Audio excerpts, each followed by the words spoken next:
Hello everyone, and welcome to Heart of a Hobbit here on the Lotro Twitch channel, the Lotro stream twitch.tv channel.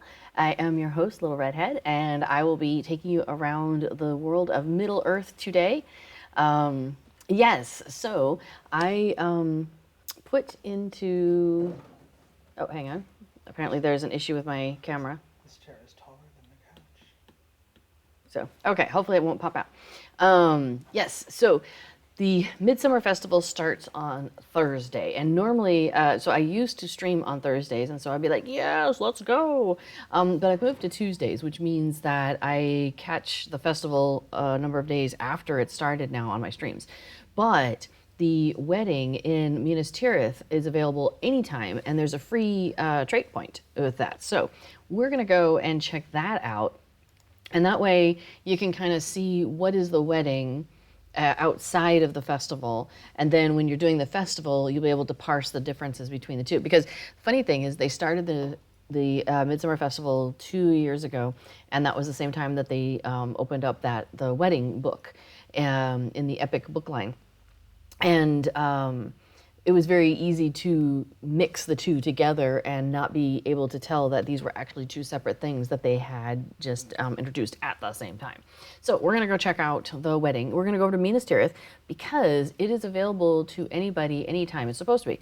I haven't verified this in this character. So yeah, it should be available anytime so you can go and do this trait point. So first thing I'm going to do though is I've just woken up this character. I personally woke up a little while ago. But we are going to grab our premium ingredient crates because that's always convenient. Oh, Affodil just went away. Goodbye. And so Affodil and Rosenbloom normally run around together, but we're going to take in some alts today. So I'm taking in Rovandil, who is my lore master, and she's kind of the backup that I wanted to have. So I'm checking with Wenda Cranesville real quick because it's probably been recently. Let's see, when is...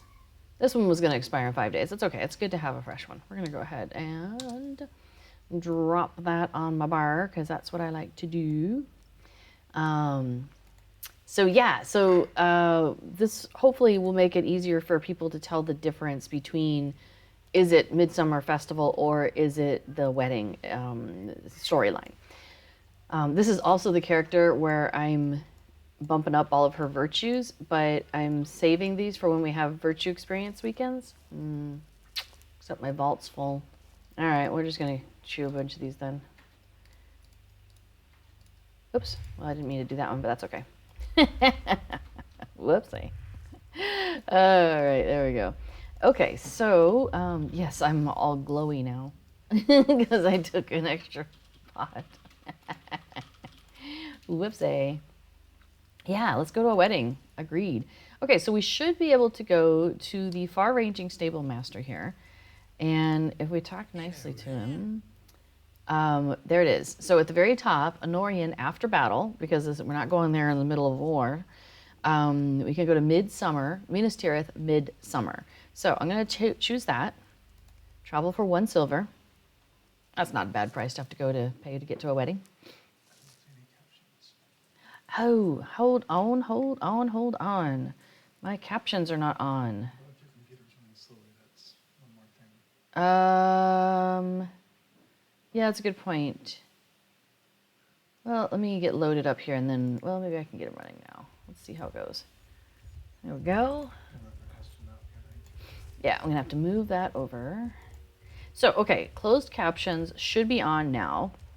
So if you are someone who would like to read what I am saying at the bottom of the screen, you should be able to do that. There should be a little, closed caption button with a little CC in there, and you should be able to do that. And they come in and you can change the colors, you can change the background, you can change the, light on dark or dark on light. You've got some options there.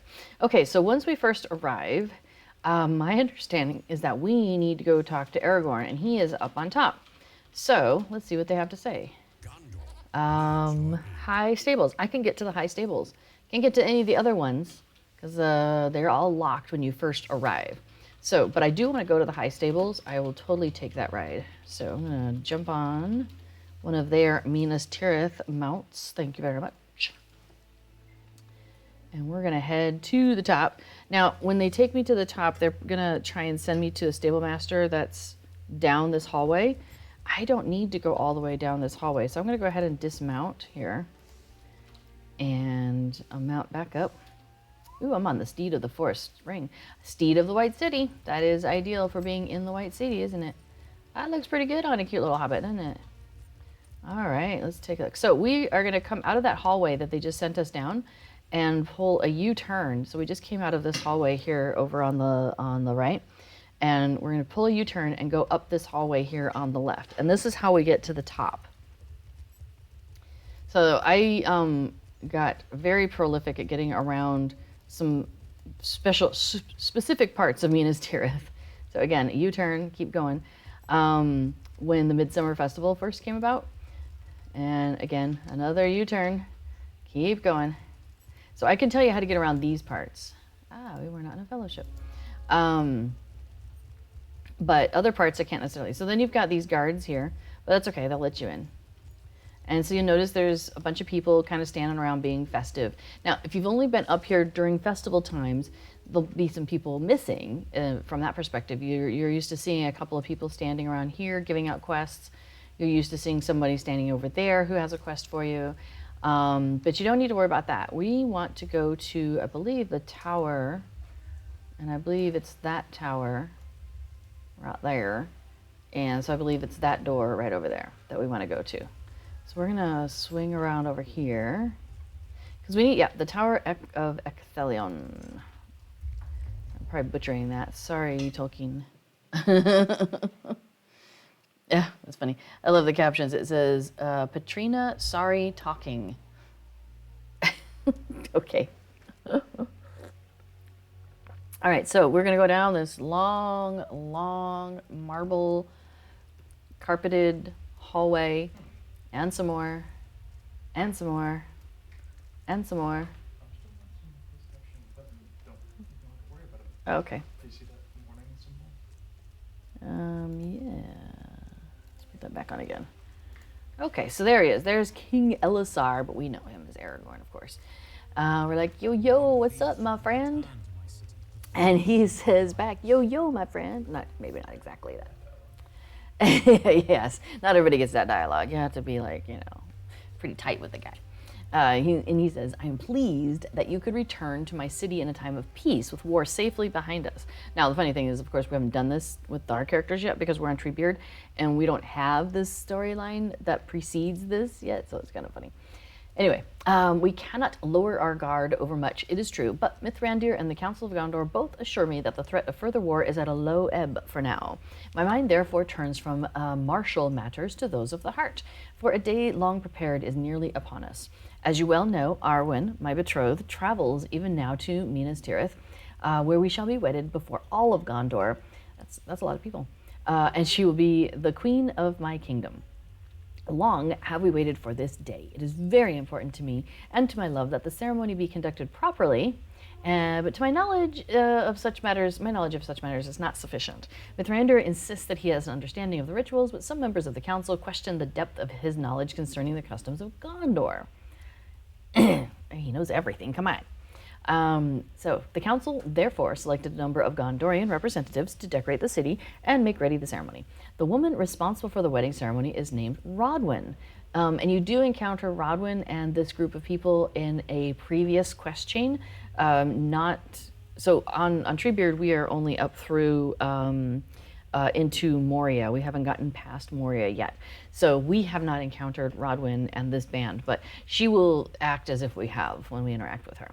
So yeah, he says the woman responsible is Rodwin, and I would ask you to lend her your able assistance if you have the time and inclination. Arwen will be soon here with her household, and I want all the preparations to be made before she arrives. So we're going to take this, and this begins for book 5, Epic Book Line 5. This is book 1, chapter 1, A Real Adventure. So sure, we will accept that. Okay, so we need to talk to Rodwin. Conveniently, she's hanging out nearby. She's been eavesdropping. She says, "Oh, hoi, hi, Ravandil, is it? I see. You're here to help me make ready the wedding ceremony. I assure you, we have things well in hand." And she appears visibly nervous and seems to be having some trouble meeting your gaze. "Let us meet somewhere to discuss the preparations, Ravandil. There's no point in disturbing the king with such details. Surely you agree? Let us find a quiet spot to discuss them. If you leave the Tower of Ecthelion and turn north, you'll see a doorway spanned by a garland of flowers. Slip past that garland and climb up the steps to the wall, and that is where I will meet you." These are good directions. However, the place she's sending to is still really hard to find if you haven't been there before. So we are going to, go make our way back out this giant tower. So we start with that. And then I will show you how to get to that as far as I remember. I think it's off around to the left and then around a corner. It's kind of tucked away, but we'll find it pretty easily. Yeah, well away from the king and him being able to hear that she has no idea what she's doing. Those little details. All right, let me grab a drink while it's loading.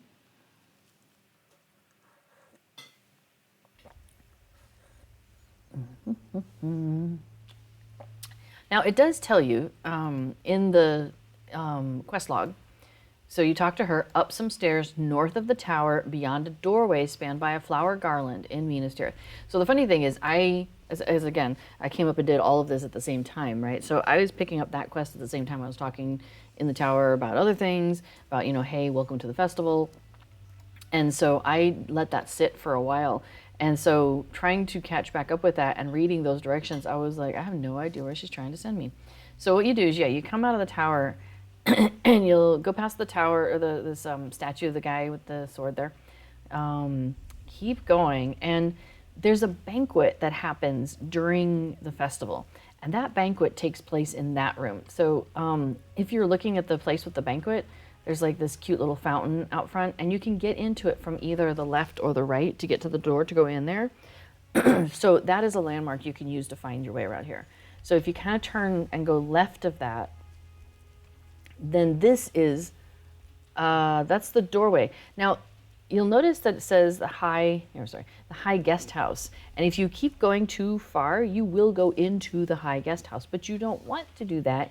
You want to go just carefully here around this corner, and that's where you'll find the stairs that she's talking about. And thankfully the ring will show up on your target, on your little your little radar map once you start to get close. So, and here she is, she's up on top. Now there's some you can actually walk around on some of this area up here. We'll be looking for some hobbits here in a little bit. Okay, so here's Rodwin. We'll go ahead and talk to her. And she says, "I know you. I have heard of your many heroic deeds, and word of your adventures has spread throughout the land. Is it true that you can read the truth in someone's face despite their words?" "It is true, isn't it?" Her face is pale, and you need no special ability to determine how nervous she is in your presence. "Then I will just tell you, for you are sure to find it out anyway. I was an adventurer for hire, a champion of Gondor. My friends and I sought to earn coin by lending our swords and skills to folks in need, but we weren't very good at it. Our guardian, Drawfleet, was more brave than sensible. Our minstrel, Quilinin, never did learn the value of silence when enemies were around, and I have waylaid my sword at inopportune moments, more than once, I confess. When the war ended, we decided it was best for us if we were all to leave the adventuring life behind us. Quillian took up farming, the dear fellow, but it was a short-lived experiment, and he's left that behind too. Did not suit him either. So we all came to settle within the White City. And then through a series of misunderstandings and some ill-advised boasting, my friends and I caught the attention of the Council of Gondor, and the next thing we know, the lore master, Asterion, is speaking before those lords and ladies, insisting that we are expert wedding planners and all. What do I know about weddings? Little enough. So we have stumbled our way into something of a real adventure, and if we cannot perfect this wedding ceremony, we will be in real trouble. Will you help us? And we, of course, will say yes. So the neat thing is you finish this now, you get a little bit of money, but you also get some legendary item experience. So if you do this with a character that's already been through Moria and already has their legendary items, then you will be gaining legendary item experience the whole time you do this, which is convenient because, here we go, legendary item reward track. So all your experience goes into this legendary item reward track. And I am currently at level 42. That's a very good number. I am working my way towards level 50 because that's where you get the Dance 3, Hobbit Dance 3 emote, and I want to put that on my main character. So I'm very happy about this. Okay, so Chapter 2, Experts on the Subject. She says, what a relief it is to hear that you will help us. Every wedding should be perfect, of course, but the weight of responsibility for this particular wedding is even greater, for all the eyes of the kingdom will be upon it. It means a great deal to me that you will not betray our secret. With your help, it should not matter that my friends and I know little about such preparations. Already I've sent them throughout the city to get whatever help they can. So here, I have penned some letters of introduction authorizing you to work on my behalf in all wedding-related matters. Bring these to our lore master, Asterion. I'm a lore master too, so we should get along fine. And he will know how to tell you, he will tell you how to best you can help us. You should find him outside the Tower of Ecthelion in the Plaza of the Fountain. We were just there. Yeah, we can totally go back and see him. Oh, thanks, Moobot. Yes, the LI reward track. Yeah, that exists. That came about in update 32. So that would be about 4-ish months ago, I think. Because, hang on a second. Because what they did is they ran the first season for about 3 months, and then you cash out your rewards hopefully before the timer's out, and then they started this new season about a month ago or so. So that's why I'm thinking that's about where we're at. Okay, so we are going to help her out, and she wants us to go back to Asterion in the Plaza of the Fountain. So we're going to go back down these stairs and skip the high guest house and go back out into this plaza area. So we should find him out here. Oh, look, I see a ring ahead of us. I just realized Art is a hunter. I keep going faster from time to time because she's got the leafy feet on. Very handy. All right. Chapter 2, Experts on the Subject. He says, you are here to help plan for the great wedding? There's still so much to be done, but do not let that frighten you away. I have often found that the largest tasks are the most rewarding, just so long as you do not give up before you have begun. He's still boasting, apparently. You ask if he needs any help researching wedding customs, and he blinks at you, the smile frozen on his face. Oh no, I gave up on that, he replies. Kufaron and I did learned some interesting tidbits from a number of hobbits over there. But I did not find their advice very promising. Their hobbit traditions felt very quaint to me, not at all appropriate for such a grand wedding as this must be. But you're welcome to consult with them if you like. They are to the south of the Tower of Ecthelion, I believe. All right, so we'll start with a pair of potentially more helpful hobbits than others. Now, you'll notice there's no ring on the map, but as we get a little bit closer,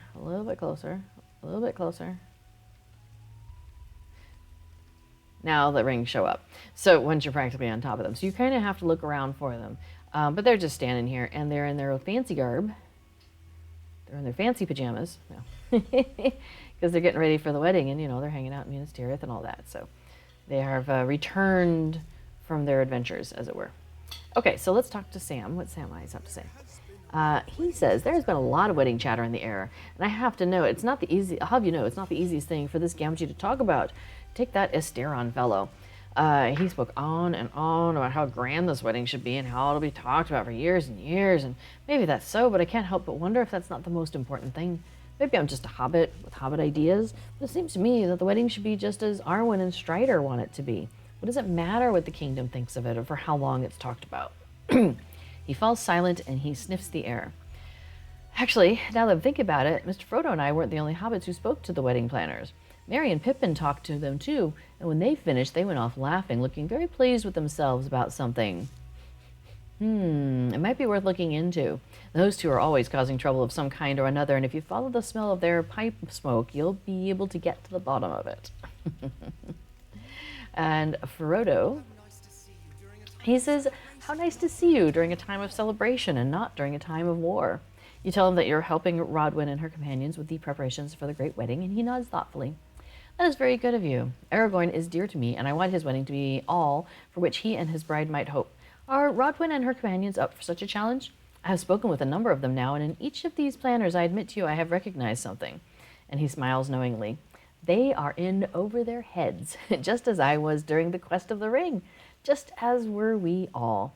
Well, that turned out all right in the end, so too might the wedding ceremony. If there's anything we can do, let us know, and we will help.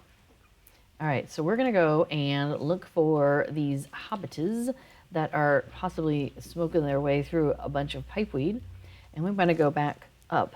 But I believe there's a way to go this direction. Excuse me, little revelers. All right, so we're going to go up these stairs and up some more stairs. The fragrant spell of pipe smoke lingers on the air. Merry and Pippin came this way. I think it's to the left. So you notice we can just kind of run along the ramparts here, which is kind of nice. I could have gone the wrong way. They might be to the right. Oh, I see hobbits. I spy hobbits. What are you two up to? And you can see that they're sitting there smoking and laughing about. All right, so Meriadoc Brandybook has this to say. Oh, before it says, your hobbit traditions feel rather quaint, he says to hobbits.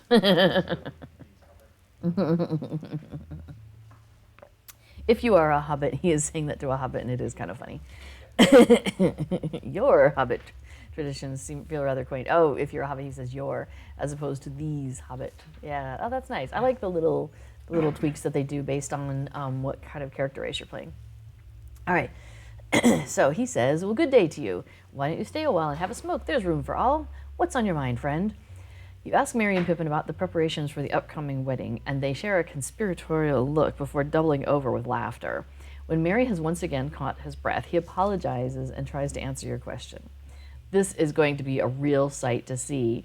It seemed to us that those wedding planners might not have actually been to a real wedding before.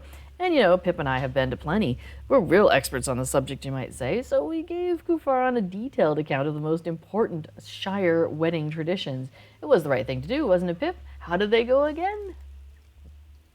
All right, let's see if we can get Pippin to stop laughing long enough to tell us. He says, well, Mary, everyone knows that in a Shire wedding, you've got to follow the traditions. There are 4 elements that must be present if the ceremony is to be a success. The bride needs to carry or wear something old, right? And then she should pair it with something new, which represents the new life she's starting with her husband. And Mary nods solemnly, which causes Pippin to break out into laughter again before resuming. And then she needs something borrowed as well, maybe a garment or a cloth or a small pocket item of some kind. And then most important of all, everything has to be blue. And the 2 hobbits start laughing again, and through their gales of laughter, you can just make out gasps of everything blue, all the decorations, everything, they've got to be blue. So, yes, even Arda knows there that that's pretty funny. So our objective next is to examine the fruit of the Hobbit's mischief at the base of the ramp from the 7th circle in the 6th circle of Minas Tirith. So we were just down there. That was one of the ways that we came up by our mounts. So, all right, you need to find Kufaran before it's too late, it says. And we can actually ride. Now, I don't think you can yeet yourself off the edge. Oh, you can see it from up here. Oh, hang on a second. Oh, that's a nice touch if you can. All right, so, all right, I don't think we can fall off. Oh, so there is a pile of everything blue that we need to go look for. I wonder, can I? Nope, it won't let me fall off. Oh, yes, it will. Oh. We've tried to fall off here a number of different times. Not necessarily a good idea to do so, but, you know. Yeah, this might be all right. Let's find out. Oh, I can't get there. How did you do it? Okay, oops, uh-oh.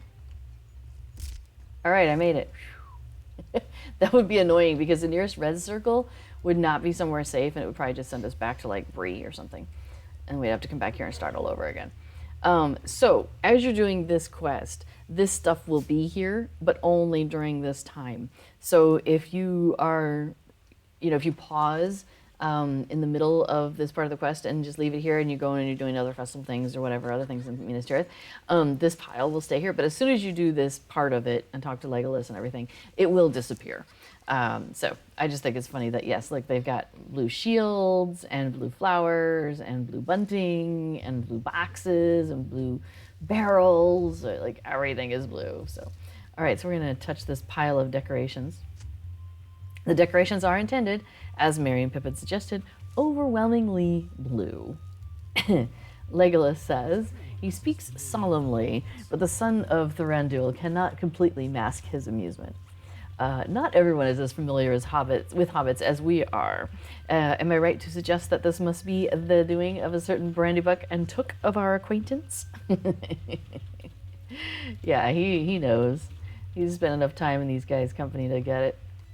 And yeah, I'm curious, does it say anything different to the hobbits?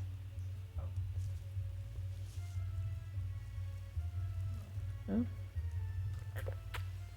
It says, okay, not everyone is as familiar with hobbits as we are. I guess that makes sense. So, being a hobbit, you would be familiar with your hobbits. All right, so finishing up experts on the subject, he says, those hobbits weren't really wedding experts at all, were they? He says, staring wearily at the pile of blue decorations gathered from all around the city. Not really experts at all. There's a lot of that going around these days. He would know. All right, so chapter 3, A Little Wizard Magic. He says, I need to come up with a good use for these decorations. There has to be something. But now I have a more urgent worry. Was any of the advice the hobbits gave me truthful? They spoke of someone named Gandalf, a wizard they claim to be in this very city, and said his fireworks cannot be missed. Is it true? You assure him that Gandalf is indeed a master of the art, and his fireworks have a truly remarkable reputation for excellence. You say he has likely heard of the wizard before. In these lands he goes by another name, Mithrandir. Oh yes, I know of this wizard, although I did not know he dabbled in the construction of fireworks. Perhaps you can find him for me and ask if he will contribute some of his finest creations to set off during the wedding ceremony. I saw him recently in this circle of the city. Look for him to the west. So now we are in the 6th circle area. So we're working our way down Minas Tirith, basically. So we were up at the tippity top there at the tower, and that's the horse stablemaster they were sending us to, and now we're slowly making our way around to different parts of the city. But you can't take a stablemaster until you've unlocked them, gone and met them. In fact, I need to double check. Well, we'll go talk to Gandalf first. Excuse me. Sorry, my computer is going slow. Like that. Okay, so let's go. Yes. I'm like move my whole desk. But then I have to move too. Okay, all right, so we're gonna go over and talk to Mithrandir, and he is, I believe, this direction. So when you're doing festival stuff, you're gonna end up coming over here to the House of Remedies and stuff like that. But he is on your map. Mithrandir is right here. He says, my fireworks? I'm sorry, but you may remember that this was a time of war until very recently. When Shadowfax bore me hither with young Peregrine Took, I did not have the luxury to bring any fireworks along with me. You apologize for disturbing him, and the wizard raises his eyebrows at you with apparent amusement. Are you always in such a rush that you cannot wait for an old manager to finish speaking? I said I didn't bring any fireworks with me on the ride from Rohan. I did not say I no longer possessed any. Indeed, I have collected 1 or 2 such devices during the time since the war ended, and I have stored them in a small crate in my quarters. Now, there are not as many as I would like. It was my custom when lighting such crackers in the Shire to really fill the night sky with illumination. That was both for the delight of the hobbits and for my own, if I'm speaking honestly. But perhaps the few crackers I have assembled will still bring some small measure of enjoyment to the attendees of the wedding. Go to my quarters in the High Guest House, we know where that is, in the 7th circle, and empty the crate of its contents, and I'll see what can be done. Okie dokie. All good? All right, so we're going to go back up to where we were. So back past the blue. We're not going to fall down this time. We can't fall up. So there's all the blue stuff that's going to disappear very soon. And we want to go back up the ramp. And this is where we're going to go up, take a right, go up, take a right, go up, take a right, go up, take a right, and then turn off to the left at the very end. I may have said too many rights, but you get the idea. We're just making a spiral upwards. Oops. You'll get pretty familiar with this if you're doing the festival, because this is the way to get to the top. There's no milestone up here, and there's no Stablemaster or anything. So, okay, so remember we want to go past where the banquet is happening and around here, and there's the high guest house, right? Yep, the high guest house, that's where we want to go. Now his room, when you come in, if I remember correctly, there's some stairs over here. Yep, so stairs to your left. I love how it looks like this pretty dark marble. It's really awesome. They do some really cool things in the game with the way things look. All right, so we got to the top of the stairs, and we're going to go straight on forward. I believe this is Gandalf's quarters. Yep. So Gandalf's crate of fireworks is in his quarters. And it's over here, and it's glowing. And it's got his little Gandalf mark and everything. Thanks. Arda points it out for me. Okay, so we're going to open this crate and see what he's got. You retrieve dwarf candles, known for their angular shapes and geometric precision. But wait, my quest says take more fireworks out of the crate. Yeah, okay, let's try again. Let's see what else we can find. Rummaging, it says. You retrieve elf fountains, which fall from the sky like gently shimmering rain. It says take some more fireworks out of the crate. All right, thought he said he only had one or two. Or a few, he said a few. You retrieve goblin barkers, which explode with harsh cries, harsh goblin-like cries. It says, take even more fireworks out of the crate. All right, rummaging. You retrieve thunderclaps, which have previously been mistaken for actual thunderstorms. It says, why stop now? Take additional fireworks out of the crate. I like some of the frivolity in this quest line. You retrieve a few assorted squibs from the crate. Not that impressive, but still important. It says, how many could there be? Take even more fireworks from the crate. You retrieve a few handheld sparklers from where they rolled into the crate's corners. There couldn't possibly be more, could there? Take more fireworks from the crate. You are a little disappointed to find the crate is now empty. Okay, so now we need to bring the impressive collection of fireworks to Mithrandir, back where he was. So remember, we're going to go straight back over here to the staircase, past the revelers, and staircase. Oops, I just kind of walked off the side of the staircase. Good enough. And to the front door, and back out the front door. So if you have any questions about like where we are, or how we got here, or how to navigate where we are, definitely pop that in the chat. I know it took me a little while to get this figured out, and so I'm happy to continue to try and illustrate where we are and what we're doing.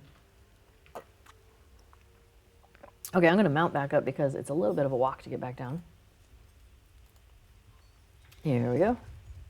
So past the banquet stuff and over here. Now, if you were wondering where to find the edge, like the big prow, it's actually up these stairs here, and it's at the end down there. Now, during post-battle, after-battle Minas Tirith, it looks a little different because they've put up like a big dais there for the wedding and stuff like that. But yeah, it's pretty neat looking what they've done up here. Okay, but we're gonna go back down and down the ramp like we came up before. So you're gonna get really familiar with this ramp. One cool thing is these lamps, these blue lamps that are hanging here. I believe, yeah, pretty sure those are the ones that you can get during the Midsummer Festival to put in your house. So I got a whole bunch of those one year. I think it might have been the first year. So I have some houses that are just like fully kitted out with those. So here's our pile of blue stuff that's going to disappear at some point soon. Maybe at the end of this. Maybe not till the end of the book. It's possible. I feel like I'm hearing fireworks outside. Okay, so talk to Mithrandir again. And we are in Chapter 3, A Little Wizard Magic. He says, there we are. I'm sorry that there were so few fireworks to gather up, my friend. You express your surprise that the wizard could count such an armful of fireworks as merely a few. And when he responds, it's with a twinkle in his eye and laughter in his voice. You must have never seen one of my fireworks displays before. These few will have to do. Okay, so we go ahead and finish that. So now we're into Chapter 4, Vows, Speeches, and Oaths. But on to other matters. Some time ago, I observed our friend Gimli walking on with one of Rodwin's companions, a dwarf I know to be called Drafly Broadshield. I greeted them both, and Gimli responded heartily that he and his new friend were going to the Splintered Shield, and they might be some time away. Oh, I asked them, and Gimli responded that they planned to determine the words Elisar and his bride should use to bind their love during the ceremony. We will not emerge until we have settled upon the right words for their vow, he proclaimed, and I suspect he meant it. Perhaps you should go to this tavern and check on our dwarves. It will not do for Gimli to miss the wedding, and if he keeps his eye on the ale and not on the sun, he very well might. So the Splintered Shield is in the second circle. Okay, now, funny thing about Minas Tirith is all of the circles have names, as well as numbers, but when you go to the Stablemaster, which is where we're going to go now, do you want to follow me? We're going to see... Oh, thanks. Oh, awesome. Thanks, Moobot. So yes, the Midsummer Festival is going to take place here and begins on June 16th, which is in 2 days, at 10 o'clock server time. So almost all the festivals and events start at 10 o'clock server time. So like for us, we're in the Netherlands, so that means like 6 hours later in the server time. So 4 o'clock in the afternoon for us is when things start. Yes, another thing about Minas Tirith is sometimes you get to things like this, like the Stablemaster, and it takes a minute for things to resolve. So don't freak out, just, hang out for a minute. So now you'll notice that these are all named, not numbered. And we're trying to go to the second tier. Did you just go back to the bottom? Okay, so yeah, and you'll notice that none of these are open yet because the only thing that is available to you when you first arrive are the city stables at the bottom and the high stables, which is where we are. So we're going to go back to the city stables at the bottom. There is a milestone at the bottom. So if you are, wanting to get back and forth to Minas Tirith quickly and easily, especially this after battle one, the milestone is over there. So sometimes I'll do that like during festival, and especially if I have a character that has like a 5-minute cooldown, that can be really useful during the festival. But we're gonna go and start working our way up the ramps to get to the next Stablemaster. So you'll notice we turned and we're going right. So we're going, here, I'll follow you for a second. So we are going, you'll see on the bottom, we are going around, I was gonna point on my screen, like you can see me pointing on my screen. Like here, we're here. Why can't you see that? So we're gonna go around the bottom half. So you see, if you look at Minas Tirith, the prow is sticking right out through the middle.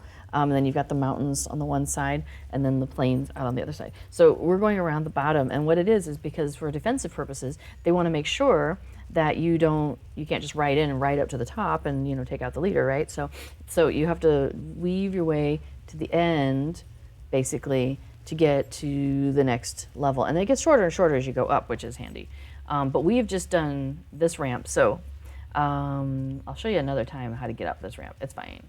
So here is our Stablemaster to the soldiers tier. So if we talk to him now, all the rest of them are unlocked for us. So you just have to get to one of them that's not at the high stables and not at the city stables, and that unlocks the rest of them for you. They're like, oh, okay, we trust you now, which is nice. Okay, so we're gonna, we came in and we're gonna take a left because the Splintered Shield is down at the end of this row. So again, we're skirting along the bottom. Thankfully, it does show up on your map too, in case you don't know where all the pubs and bars are at Minas Tirith, but you haven't been frequenting them all yet. So when the festival starts, Fyro Jedi always does these fantastic guides on how to get around in the different festivals. So there's a link there, to fibrojedi.me.uk. And he does these really great guides with pictures and everything. I have a video out there on how to do the Midsummer Festival in like half an hour, because you can do the full thing. And part of that involves coming down here to the Splintered Shield. So you'll have some familiarity with this place by the end of the festival. But this is during the wedding. And so you'll notice we have Gimli, we have Drafly, as mentioned. We have a group of men of Gondor standing here and a group of women of Gondor standing there. And then the barkeep is in the background over by those giant barrels. This will all be relevant. All right, so let's just talk with Gimli. So, hey, Gimli, what's up? We're waking him up. He blinks at you as you awaken him from his stupor. Hey, bud. Ah, you have found us, hard at work. It's true, all the folk in here in this tavern have been helping us find the finest vows to be spoken by Aragorn at his wedding. Elazar, you know who I mean. And the ale here is quite good. It was Draftley's idea to reward every perfect sentence with a mug. Ah, you'd better wake him up. We have so many good words from which to choose. Okay, we'll wake up the other dwarf and find out what he has to say. He awakens with a start, blinking the sleep and the drink from his eyes. I have had an idea, Gimli. We should have the proprietor provide this ale for the wedding feast. As many barrels, as many as he can spare. And that should be no small number. A wedding such as this only comes along but rarely. Ask him, and it will be the very finest of celebrations. Why, if I have anything to say about it, it will be nearly as rowdy as a dwarf wedding. That doesn't sound good. The king of Gondor should be so fortunate. All right, so let's go talk to the proprietor and see what they have to say while Arda sighs at these dwarves. Hello, proprietor. Okay, so we're still working on vows, speeches, and oaths, book 4, or chapter 4.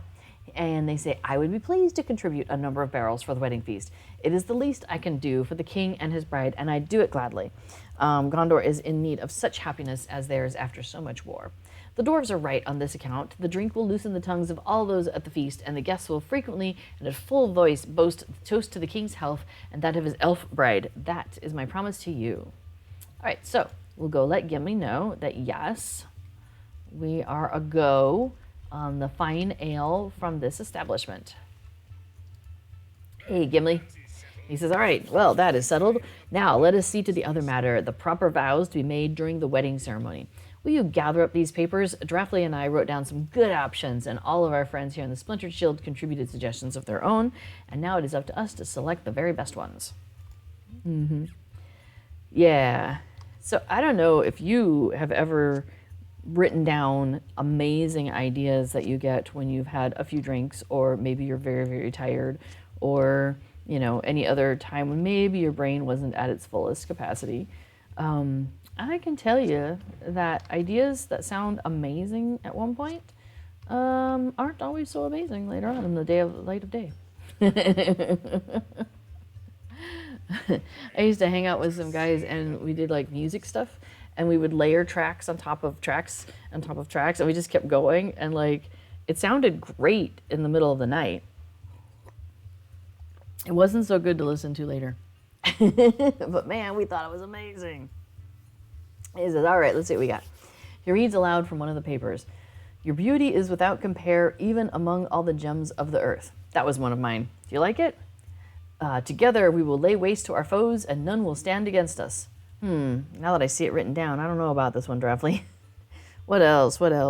I pledge to love and serve you in all things. All right, pretty good, not bad. My love for you gives me the strength to what? This one isn't finished. He shuffles through the stack of papers looking for more worthy vows. Let's see. The true men of Gondor will not forget Castamere. What is this? Who wrote this? All right, we'll finish that. Get our legendary item experience. All right, Whisper of Unrest, Chapter 5. He says, I don't know much about this name Castamere, but I know it has something to do with a dark period in the history of Gondor. Corsair leaders calling themselves the heirs of Castamere caused us some problems on the journey here from Rohan to Minas Tirith. And I know it is a name that causes Aragorn some displeasure. That is enough for me. I do not need to know the particulars. For someone to invoke this name now, today, I do not like it. Some villain here in the Splintered Shield snuck this paper among the others, hoping to disrupt the wedding. Find out who has done this, and we will make them pay for it. That's, yes, quite the dwarven thing. All right, let's go accuse people. Let's start a riot. Start a fight. Hey, man of Gondor, I'm questioning you. These men insist they saw nothing. All right, yeah, J'accuse. Woman of Gondor, what do you know? These women insist they saw nothing. All right, proprietor. Tell us what you know. Talk. He says, what's the trouble, friend? I assure you that several of my finest barrels will be brought to the hall for the wedding feast. I'm a man of my word, and I will see it done. All I ask is that the lords and ladies attending the feast know that it was Degelion of the Splintered Shield who provided the drink. Well, you tell Degelion that someone slipped a reference to Castamir the Usurper among the papers on Gimli's table while the dwarf and his companion were dozing. Men speak of Castamir in my tavern? This is an outrage. I'll have you know that we of the Splintered Shield are kings, men all, and have nothing but respect for the bride-to-be. I say that with all the love in my heart, and if you find any who say otherwise, even so much think it, I will have them cast out on the street, never welcome again within these walls. I swear it. Show me the man who speaks fondly of Castamir, the usurping kingslayer, and I will report him to the guards of this citadel. Right, well, we know where he stands on the matter. Personally, I think Degelion did not put the paper in there. That's my hunch. All right, Gimli, let's come tell you what do we know. Hey, this basket here, it reminds me of the baskets for the River Maidens. And I believe the Tolkien professor is working his way through some of that right now over on his stream on Fridays here on this channel. So that's kind of cool. All right, Gimli, we didn't find anything. He says, nobody saw anything? Ha! I wager my axe could make them talk, but this is not my kingdom, and I should not wish to overstep my bounds. Not right before a wedding, anyway. So after a wedding, is that what he's saying? Reading between the lines here, Gimli. He says, Castamir, bah, I remember the corsairs that invoked his name at Peligir, and none of them would be welcome at a wedding such as this. No, not even if they cleaned themselves up and wore their finest garb. They were cruel-hearted and evil-minded, and from my gathering, it sounds like their idol Castamir was twice as bad. You should go and tell Gandalf that there are some, at least, who might wish to disrupt Aragorn's wedding. Maybe our wizard could work some magic to sniff out these troublemakers and make them think the better of it. Excuse me, I should say it is worth a try. If that does not do it, I offer my axe in service of the task. That may prove even more effective than magic. All right, so we gotta go back up and talk to Gandalf. Back up on the sixth floor, the sixth circle. All right, buddy. All right, so we're going to head back out. It says, show the wrinkled note to Mithrandir on the sixth circle of Minas Tirith. So this is where if I had, for example, bound my milestone to the bottom and had a 5-minute travel, which is either on sale this week or last week. Oh, it might have been on sale last week. I think this week is housing stuff. No, maybe last week was housing stuff. Hey, Moobot, what do you know? Moobot knows these things. Let me see if I can find the Moobot coming on to say what the sales are. Because I forget what the sales are. Bum, bum, bum, bum, bum, bum, bum. Thank you, Moobot. Oh, and then it just shows the link. So, okay. What? Kites. Select housing items. Oh, here, I can just close that. Let me go ahead and climb down the stairs. So we're going to go back to the Stablemaster that we had at the beginning here. So we'll do that here in a second. You're welcome to follow me if you want. Okay, so this week it's 20% off select pets and kites, housing items, mounts. Okay, through the end of this week. And the sales go through, that's funny, just jumps right through the hedge. The sales go through Thursdays, so sometimes there's an overlap, or there's usually an overlap between the Thursday sales from the previous week and the Thursday sales of the next week, so sometimes you can catch both if you are clever. But if there's something you really want, you want to get in on it. So I wonder if that means the sleeping cat is on sale this week, although I just got another one recently. Is this not where the stable? Oh, it's not where the Stablemaster is. Hey, this big tower thing in the middle, you can get that during the Midsummer Festival. It's huge. I put it in a Gondorian house, or a Rohan house. I put it in a Rohan mead hall, and it's like, it kind of fits there. Like, it's huge. All right, so we're going to the high stables. Yeah, we want to go to the high stables. Cool, cool, cool. Now, again, remember, the stables aren't they're named when you talk to the stablemaster, but they give you the circle number when you're talking to the characters. So you kind of have to parse it out how to match those up. This is the high stables. This is the 6th ring. And this is where you find Gandalf. Sort of. We got to go back down the hallway. Because I kind of went... This is taking us under the prow. And I just kind of let myself ride all the way in. There's the blue stuff, so that's at least a nice little landmark. But once you finish this series of quests, it goes away. So you can't use that as a landmark during the festival unless you just stop doing things. All right. We're going to show this crumpled up note to Gandalf. It says, "What has brought you back to me so quickly? Has Gimli exhausted his store of love words, or has he decided to save them for another wedding? It would not surprise me to learn that our dwarf has a poet's heart, as do many of his people. You tell Gandalf about the mention of Castamere, that someone slipped among Gimli's papers in the splintered shield, and the wizard nods without surprise. I expected something like this. The folk of Gondor have long memories. Castamere's reign was the violent culmination of the Kinstrife, a chain of events that began with a wedding of which the populace did not approve. Let's see, Romendasil, 20th king of Gondor, sent his son Valakar to make peace with Vidugavia, the self-proclaimed king of Rovania. Valakar did so, but he did more as well. He fell in love with Vidumavi, Northman, daughter of the king, and the two were married. Many folk in Gondor were displeased with the match, believing that Valakar's marriage would lessen the royal Númenorian blood and any heir produced in the union. Unrest simmered throughout the kingdom. A child was born to Valakar and Vidumavi, and he was named Eldakar. The unrest continued to simmer until at last he came to the throne. Unrest turned to violent conflict, and Castamere, the captain of ships, brought war to unseat Eldakar. The usurper ruled Gondor for 10 years until Eldakar returned at the head of a Northman army. Castamere was slain, but his sons and allies fled to Peligir and Umbar, and the underlying discontent that caused the Kinstrife never really disappeared. So, will the people of Gondor accept the marriage of their king to Arwen Undomiel, the daughter of Elrond of Rivendell? The news that you bring from the Splintered Shield tells me that some, at least, may not. We should bring word of this possibility to Elisar, though it pains me to trouble him with it. Perhaps you can do this. Like, no, Gandalf, you go tell him. You know him better than I do. Okay, fine. I'll go tell him. So remember, we're going back to that split there, and we're going up, and we're going to go round, up to the top. Yeah, he's not going to like this news. You go tell him. Okay.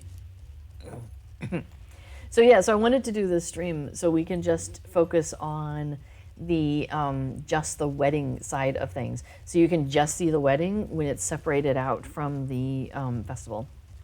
It might be a little easier then to parse what's going on. So that's where we are. So if for folks who've just come in, hey, just right, good to see you. Excuse me.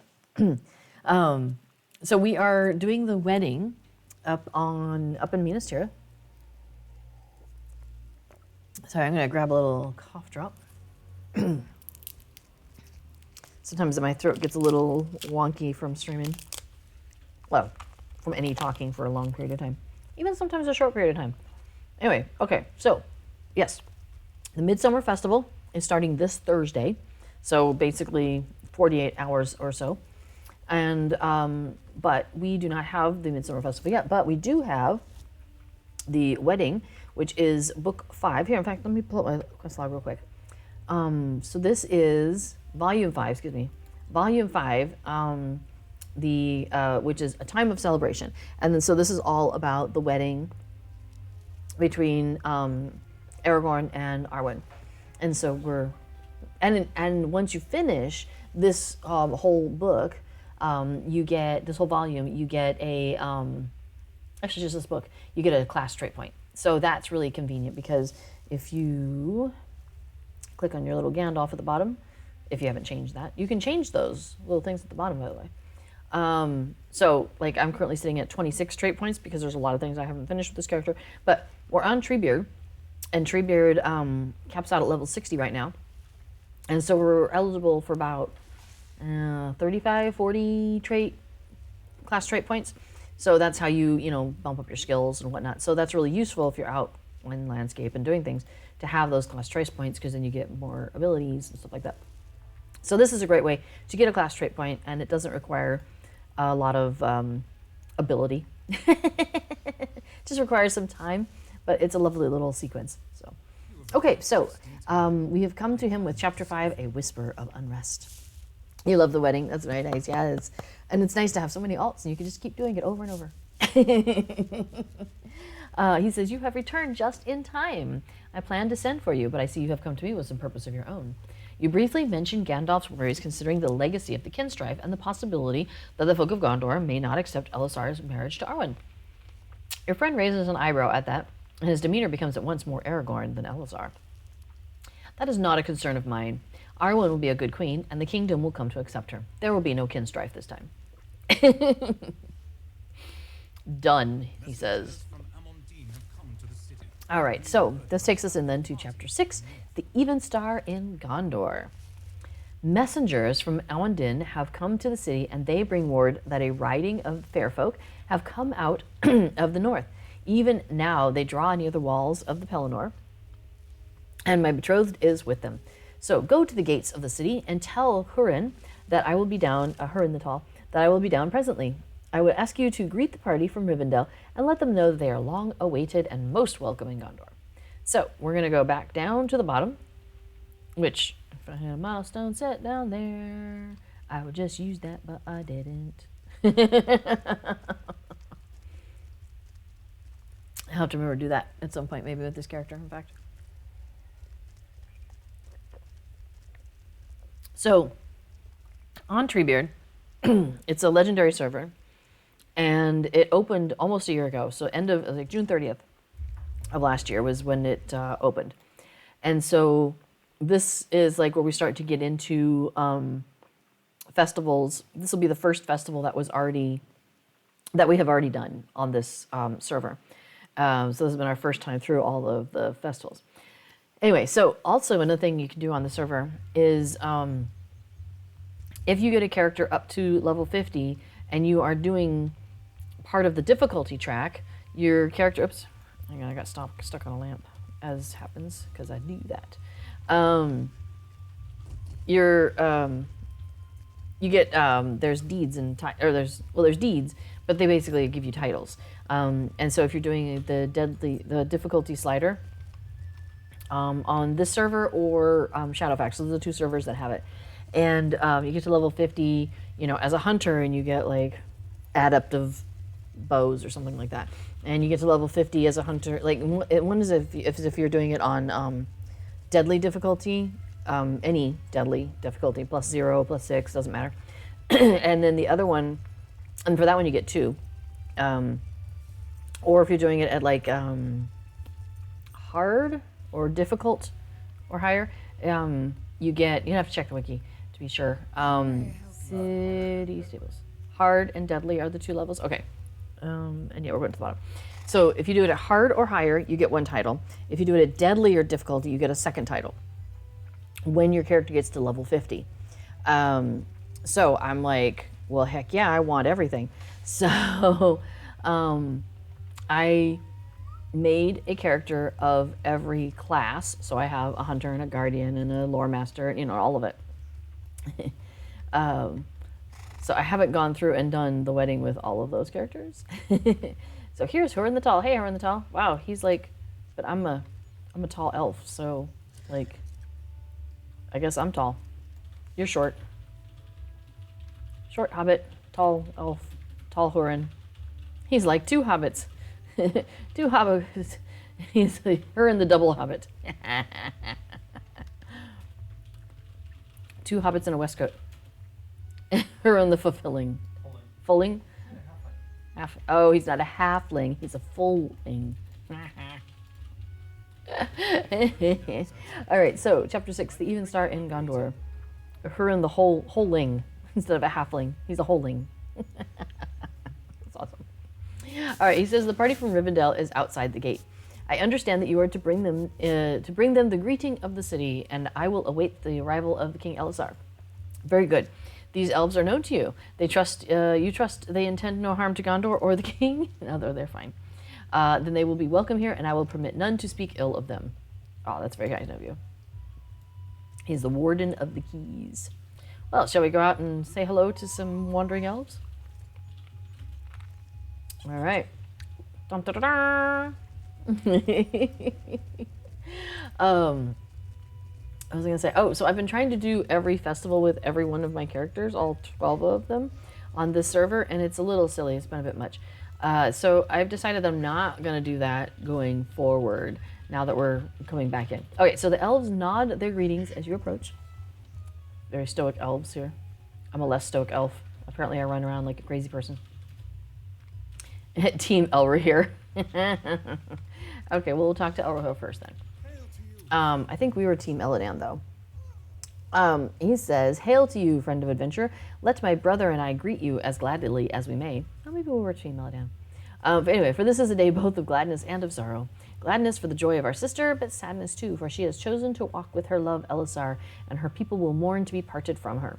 This is really a fascinating piece of lore in Lord of the Rings, because you don't really think about it much. I mean, it's there in the background that basically the elves are leaving Middle Earth. Like, they are making their way to where's the Undying Lands, but the port to get there. So they're making their way to the Grey Havens, right? Thank you. So they're making their way to the Grey Havens. They've left, Lothlorien and Rivendell and everything. So they're making their way to the Grey Havens because they're all sailing off to the Undying Lands, because they know that this is the time of men that is coming, and magic is leaving this world because of the ring, and all of the pieces of that are connected.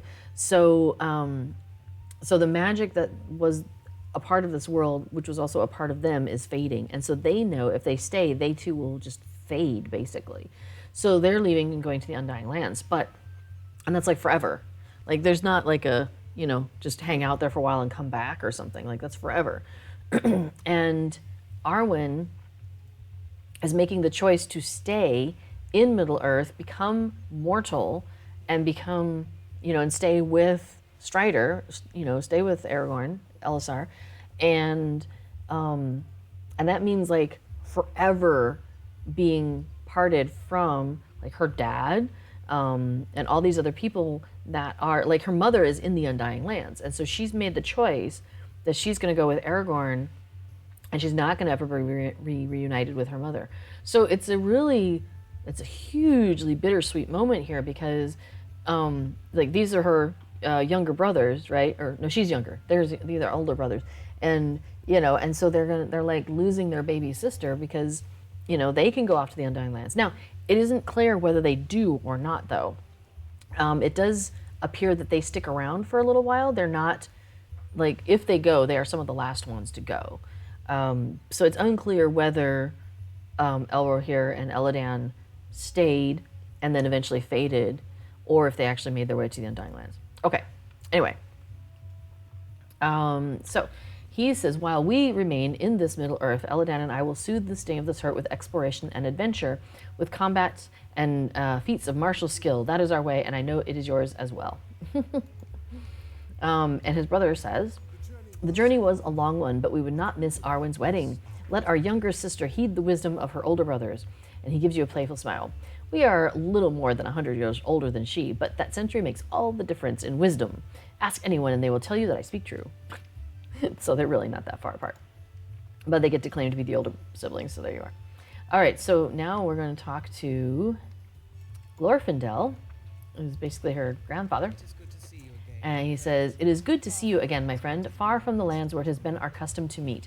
There are few occasions that might draw so many from the hidden vale to the long road, but the marriage of Elrond's daughter, Arwen and Dumiel, is one. She is to wed Elisar of Gondor, but that is not the only name he wore during their courtship. Aragorn he was, and Estel, and while others called him Strider, that name brought laughter to her lips and amusement to her heart. It is a time for love's joy, but there is sadness in it too. a father's sorrow for the daughter from whom he must be parted, there is another reason. That is another reason so many have come south, and for even amid such joy, their dear friend must lose something too, and that is a grief. Let's talk to Arestor. It says, Megavanen, we have come a long way for the wedding of Arwen and Dumial to King Elisar of Gondor, but our journey is almost at its end. I have been chief counselor of Elrond's household for many years, and he has long relied upon my wisdom and advice. But what have I to offer today? There are times a daughter's happiness must be set aside a father's sorrow, but how often do the sundering seas lie between one and the other? Rarely, perhaps. With the choice having been made for Lord Elrond and his daughter, the answer appears to be always. So sad. So, all right, so let's talk to... Oh, no, I was getting Glorfindel and Celeborn mixed up. Sorry. Here's the grandparents. All right, Galadriel. A time of great evil has passed, and now hearts will be lightened with joy. Arwen has long waited this day, but its arrival was never certain. Now that it has come, let none stand in the way of love's bounty, lest they risk my granddaughter's ire or my own. I assure you, both may be fearful. And what does Celeborn have to say? He says, I greet you once again, Rovandil, and name you friend. You and I have walked in dangerous places, but let us set aside the memory of them for now, for this is a time of celebration. That there may still be such as these, as welcome indeed, for the time of our people draws near to an end. Indeed it does. All right, and to Elrond. He says, Megavanen, my friend, it is no small thing to bring so many across the mountains and to these distant lands, but for the love of my daughter and all here would make the journey tenfold. The defeat of Sauron has made safer the lands hereabout. The road was not difficult, and though my grieving heart tried to slow my steps, the light of joy in Arwen's face kept steady my pace. For all the knowledge that I possess, Rovandil, I cannot solve this riddle. Arwen will be parted from her kindred or from her betrothed, and none of my wisdom can ease that parting. Still, I am here, and would be nowhere else on this day, or on any other day, any day that my daughter desired. So, hello, I7. It's so exciting. Your first Midsummer Fest on Lotro. Yay! Now, the Midsummer Festival doesn't start until Thursday. So there are, and I mentioned this earlier, that there are two things that were brought out at the same time in Lotro 2 years ago. So they brought out the Midsummer Festival and this chapter, this epic volume 5. They brought that out at the same time.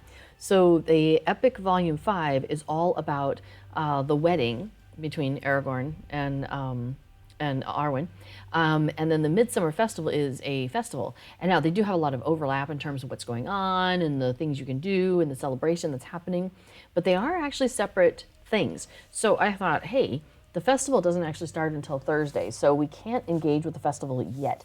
But we can come in here and do the wedding, because the wedding is available anytime. Oh, you're about to get started on those chapters now. Awesome. So yes, so I wanted to show that to people because not everybody knows that you can come in and do this anytime, that you don't have to wait for the Midsummer Festival to come and do this questline, which is really cool because it has a trait point that you can pick up. So that is nice. All right, so we have spoken to all sorts of people. Now it is time to talk to the lady of the day, Arwen. Welcome. Well, she says, it is good to see you. So much has happened since our first meeting. She says, I have walked for many years in Middle-earth, but I feel something I have never felt before. I am like a young sapling. My life is just now beginning. You know, it is a peculiar sensation for one of our people, Rovandil. Hello, Ghost of Dreams. Okay, so this finishes Chapter 6, The Even Star in Gondor. And begins Chapter 7, A Wedding at Midsummer. She says, I understand the preparations are nearly complete. You tell Arwen that the Council of Gondor authorized a great number of plans and preparations for the wedding, and Aragorn believes that they are nearing completion. When you tell her that Gimli had some suggestions relating to the vows that she and her betrothed might speak during the ceremony, she smiles fondly. I have already given the matter some thought and chosen words of my own. My love is certain to have done the same, but my heart is warmed by the kind thoughts of Gimli, son of Gloin. May the words of our vows measure up to those of his devising. But is that my betrothed I see? Has he come down from the city to greet his bride? So we're going to accept this quest, and when we finish all the pieces of this chapter 7, we get legendary iron experience, a little bit of money, but also we get a Gondor steed. So okay, so we're going to accept this. There's a number of parts to this. We're not close to the steed yet, but we're getting there. All right, so let's go say hi to Elisar. Hey, Elisar, what's up, yo? He says, the sight of my beloved has stolen all speech from me. My friend, for so long have we awaited this day, and now it arrives. Can it be so? Speak to me, Ravandel, so that I will know that truly my lady Indomniel Arwen Avenstar, and know that it is her, and no illusory dream of my hopeful mind. Yes. That's her. She's right there. Yep. Right, bump up the font size. Bump up the font size. Next time you have a question. Oh, okay, sure. Lotro has the best festival. I know, Man of Parts, right? I love the festivals in Lotro. They make me so happy. So, yes. And I've been doing the festival with a lot of characters. And, yes. Well, anyway, so this one starts on Thursday. We'll come back to that in a second. But okay, so he says, after so many labors, at last it is time. Come with me, my friend. Together, my love and I will ascend the levels of the White City. And tomorrow, on Midsummer's Day, we'll be married at last. So here, I can bump that up in case you guys want to see what you... There we go. In case you want to read the words with me. Read aloud. Read silently while I read aloud. Did you ever do that? Like, our teachers used to do that. Okay, so there we are. So now we're going to travel, and this is going to take us into the instance that is the wedding. And once you go into this part, you cannot get out. I mean, you probably can. You could probably escape, I suppose, or crash your game or something, but... yeah, there's no way to, like, I don't know, accelerate it, make it move a little faster. So some people are like, oh, I have to do the wedding again, but it's really quite lovely. So when you do it, you really should, like, watch it at least once and pay attention because it's really super lovely. Actually, well, okay, so let's see, there's a little bit of over narration there that Gandalf does, but we'll go ahead and get the wedding started. So, look at him in his fancy outfit. It says, Aragorn smiles at you. I am pleased that you could be here on this day of joy. Take your place beside Mary, my friend. Oh yeah, I was going to change my outfit. I can do that. You take your place next to Mary and the procession continues. It may have started without you, I don't know. But, yeah, I need to pick out an outfit. Don't mind me over here picking out an outfit during the wedding. Let's see, we have, now there's Arwen's dinner dress. That one's nice. I might just do that. Okay, so hang on, I gotta pull up my character page and pull up my cosmetic outfits. I know there's weddings happening in the background and I'm just like totally got stuff on top of that. Don't mind me. Okay, we'll put it here. So let's take the dinner dress and let's do, oh, where's the veil thing? Bridal Veil, there we go, we'll take that. And wow, what's on my head? We need to fix that. Let's fix something quick. Let me pick something quick to put on my head. Oops, yes. No. How about some flowers? Flowers are nice. Yeah, we'll go with some flowers. And then what's going on with my shoulders? Let me put something nice on my shoulders. There's nothing going on behind me. No, not at all. Don't pay attention to that. What do we think? Do we want to do the fur shoulders? They're a bit much, aren't they? Well, it is a wedding. Oh, hey, what about... That's kind of nice. It doesn't really match, though. The color's not right. I don't have time to dye anything. I don't have time. Oh, how about the entwining? There we go. That's nice. Okay, so we're going to wear this outfit. Hey, let's make sure our weapons are hidden. It's not polite to have your weapons out at a wedding. Okay, there we go. Hello! I've been here this whole time, paying total attention to everything going on. Oh, look at you. Let me move this out of the way. Ah, you picked out the same dress. Very nice. Good choice. Good choice. Yeah, I'll get a picture of us hanging out at the wedding. Oh, is this the part where we're supposed to cheer? We're supposed to mourn. Oh, we're supposed to mourn? Oops. I think you shouldn't cheer when you're supposed to mourn. That's Cheering your dress. Oh, you're cheering the dress. Okay, well, that seems a little more nice. But we'll mourn here. All right, and here's where Mithrandir kind of scolds people for a minute, who are like, so, So yes, the festival, okay, starts in 2 days. The Midsummer Festival starts on Thursday at 10 o'clock server time. So yeah, just little less than 48 hours. And I really like the Midsummer Festival. Another thing I like about it too is that there's lots of different things. Like I usually do the daily wrapper where you pick up the thing from somebody. In this case, they're up on the top tier, and they're like, hey, go do like 10 quests that are part of this festival, and then come back to me, and I'll give you some bonus tokens, right? And I do appreciate how in this festival there's more than 10 options that you can do for that, and then there's also some deeds that you can do, doing firefly things and stuff like that. So that's fun, and yeah, it's kind of cool. So also and you're just gonna have to come and do the wedding on your own because it's so deep in lore. For example, Gandalf is talking about mourning those that we've lost, and including Denethor. And there's some murmurs of discontent, and he's like, "Hey, look, no, I'm not gonna hear none of this because he held the foes at bay and the Dark Lord's malice tested him because Denethor had one of the Palantir and he used to use it because there were Palantir in like a number of different places, like 5 different locations, I believe, like in the Second Age maybe. And one of them was in Minas Tirith, and one of them was like Minas Ithil, I believe. And that was a way that they communicated and stuff like that. So he he would use the Palantir because he believed it would show him what was going on. And yes, it can show some things about that, but it can be very selective. And so when Sauron was able to show him very specific things and was able to warp his interpretation of what was happening and what was likely to happen and those sorts of things. So and Gandalf then understands how much Denethor was being manipulated by the enemy, and yet how he still did not fold. He never gave Minas Tirith over to the enemy, even though at the end he kind of lost his faith. So there's a lot of deeper stuff in there, and I find that really interesting that they did such a critical reading. The Lord of the Rings folks, the Lotro people, Lord of the Rings Online people, did such a critical reading of everything to pull all of this out. So, and then we've got Elrond talking.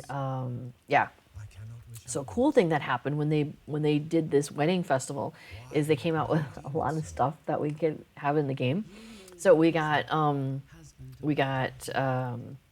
outfits and stuff. So for example, the dress that she's wearing, we have access to that. No, that's not the one I'm wearing. I'm wearing the dinner dress. That's, I think, what's that one called? Anyway, so you can get that dress during the Midsummer Festival. And the veil that she has, the top part you can't get, but the part that's a cape, that's what I have on right now. Oh my gosh! And let's see, let me just slyly walk over here. No one will notice. There it is. Check out what. And I've got my graphics on low, so like super low. So this is what Grandma Galadriel is wearing, and it is freaking gorgeous. You got to look at this on high graphics because it's got like all this. It's like these leaves and kind of stars woven into this thing. It's beautiful.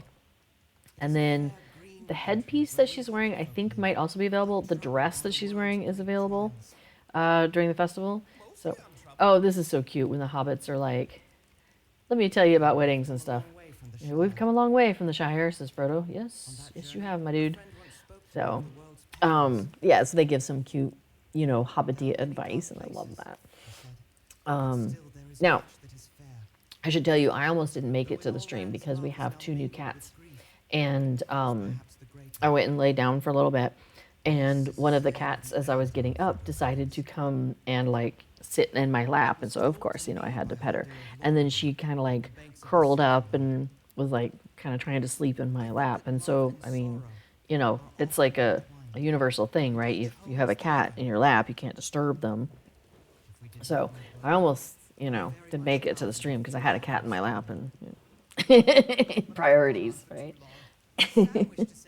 So okay, so on the Treebeard server here, I made one of every class because I wanted those titles. And so what I've been doing is I've ended up trying to take every character through every festival, and because I want them to get the mounts, because I don't want because the mounts are limited time, right? So when the festival comes around, you usually have the mount from this year that's available for festival tokens, and you have the mount from last year that's available for festival tokens. But then each year it shifts down by one, right? So the one that was, the 2021. So like this year we'll have the 2022 and 2021 that are available for tokens. That's generally how it works. But the one that's 2020 will fall off and be only available for mithril coins, which, I mean, I'm glad that it's still available. That's very cool. But, I don't necessarily want to spend mithril coins on things, especially for alt characters that I might not be playing all the time. But if I ever decide, if I get really into one of my characters, yeah, I just love playing Captain, all right, just really jam on it, right? So I want to make sure that they have the alts that they have available to them with the festival tokens. So I'm making every character go through and grind for their own mounts. But thankfully, a lot of them have the tokens now. So I think that's kind of what I'm going to focus on going forward is they just need to do enough to get their mounts, and then I'm not going to worry about it. So I'll take my main through the festival probably, so I can get all of that, the goober stuff. What is that? Sparkly stuff. The figments of splendor. So I can get the figments of splendor, so I can buy all the things from the people that I want to buy, from the curator, and then myrtle mint, and there's three of them. There's myrtle mint, filbert fig. I already said myrtle mint. I forgot the third one. Carry cardamom. No, that's not it. And deeds. Well, okay, so just right. I'm trying to get my main done with all the deeds, and then I have a couple of characters that are kind of they're not my mains, but they're not complete alts. They're kind of mini main. And so Ravondale here, she's a lore master, and I've been trying to keep her going. So that's why she's getting all of those virtue pots. In fact, I should go ahead and open up my free gift today, because that gives me plus 20 virtue experience. Rowan Raspberry, that's it. So she's the one, this character is the one that is consuming all of these virtue experience pots, because I'm okay, well, I'm going to have one character beyond my main, because my main is, kind of like my main alts. Or my alternate mains. I know it's terrible, right? So I have a couple of those, and they each have their own path, right? So, Rosenbloom is my main on this server. Rovandale is my main for trying to work on virtues, and if I do questing stuff, it's sometimes her. And she's my lore master, because I really wanted to try lore master. I really enjoyed playing lore master before, and I tend to put everything else aside in favor of playing hunters. So she's kind of like my backup main. But I wanted to go through Yondershire and just kind of do it again, because we went through Yondershire on stream, and sometimes I don't remember, everything that's on stream. I don't have the time. I don't take the time to just absorb it. And so I wanted to go back. We haven't finished Yondershire either. We left it where it was. Yeah, my backup main, my bane. She's my bane. So I've got one of my Hobbit characters who's my captain? No, guardian. And that one's Monstein. So Monstein is kind of doing my backup Hobbit stuff, because a Hobbit should be going through, Yondershire. So I didn't want to take Ravondale through there, because she's kind of tall and it looks weird having an elf running around in Yondershire. for now. Like, I'll get to it, but for now, I wanted another Hobbit. So I've got Mondstaine, and she's going through Yondershire now. In in my spare time. I had like an hour or two the other day, and so I was like, I'm gonna go play Yondershire because I really wanted to take a break. And then my scholar, Sylphie, was also kind of one of my backup mains, but I decided that she's kind of chilling out and just making scrolls for now. So Rovondale's more of my backup main than than the other one. Yay! We're hailing and cheering and hurrah and charging, apparently, if you're a Hobbit. So now we get fireworks. Oh, wait, they're hovering over here first. The start over here. So the thing that they're standing under, that big flowered thing with the lamps hanging down, you can get that for your house. It's a housing item too. Pretty cool. White tree flowers anew over the kingdom restored. Now we get the fireworks over here.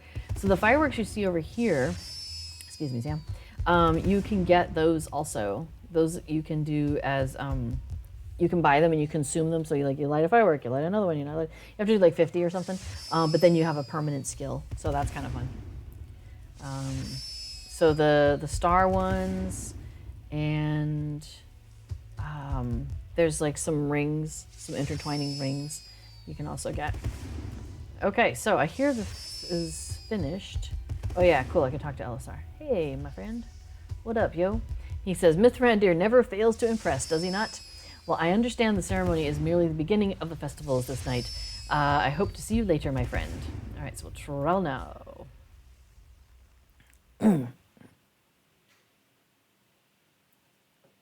So yes, I have my main alts. And Rovondale is one of them. So I thought, well, okay, we're going to take Rovondale through the wedding ceremony today.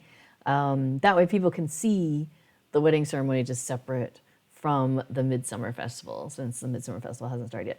Then, so this festival is actually, I'm going to be really busy like outside in this whole real life thing.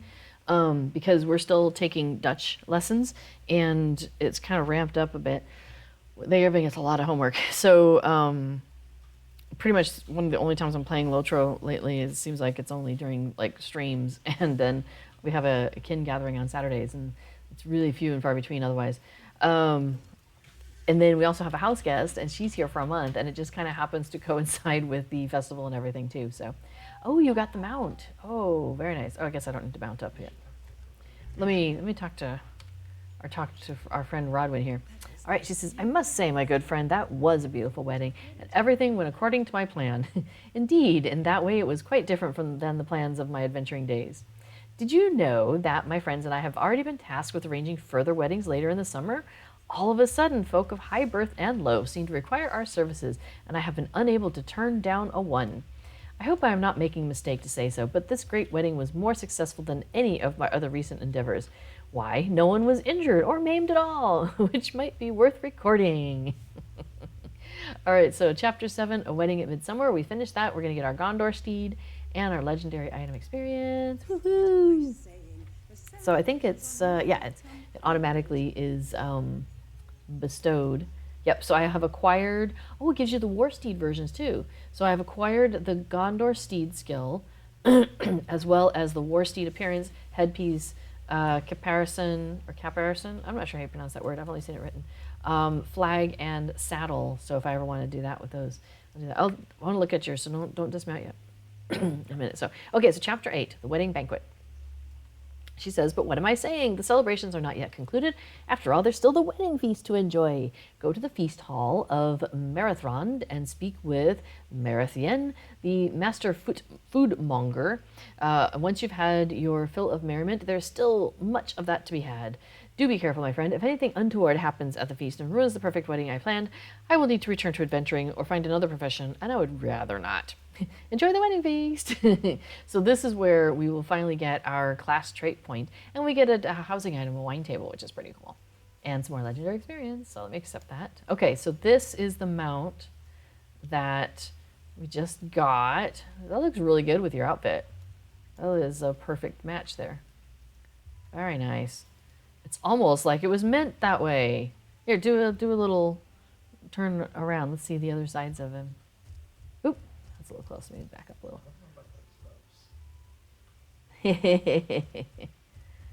Nice. And this is on low graphics too, so it looks even sharper. Pull out the groom's tunic. Yeah, I was gonna say the groom's tunic. Yeah, so that's the groom's tunic that Arda has on with it, and that is a really, yeah, those go nicely together. Even if I'm looking at the horses, but. All right, so right, so let's go to the celebration space, which is the banquet space, which is back here. So remember I was talking about how there's kind of, you can come in from the left or the right, and this is it. So this is the feast hall, and so the door is here in the middle. Huh. I like this tunic with Narahell's vines. But not what? Narahel? Oh, you like the tunic with Narahell's vines? Yeah. Yeah? All right, we'll take a look here in a second. So that's something you can get in the spring festival, I believe it is. I don't think it's anniversary, I think it's spring. That when you do the boss from the vaults, sometimes you can get the pieces, or you can just buy them straight up from the festivity vendor. I don't know. I mean, well, of course, I'm on low graphics, so maybe it looks weird to me. I wonder what it would look like with the big fluffy shoulders. That would be hilarious. You would have no head. Shoulders and hands all viney. Oh, nice. Yeah, on your arms. Oh, that's cool. That kind of looks cool together. Yeah. Nice. All right, so we need to go. It says at a table on the east side of the hall when you're ready to conclude the wedding feast. All right, well, let's go upstairs and take a look.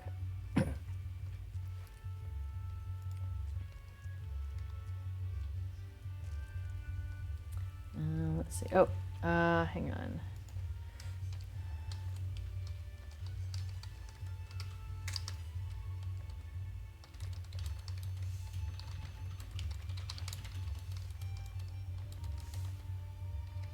There we go.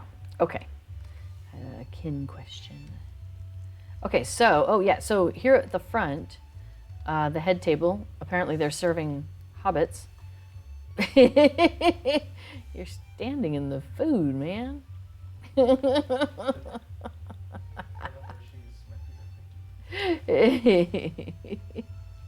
You know, you gotta be careful because there's people who do monster play, and apparently they talk all the time about how they like to eat hobbit feet and stuff like that. It's really kind of creepy.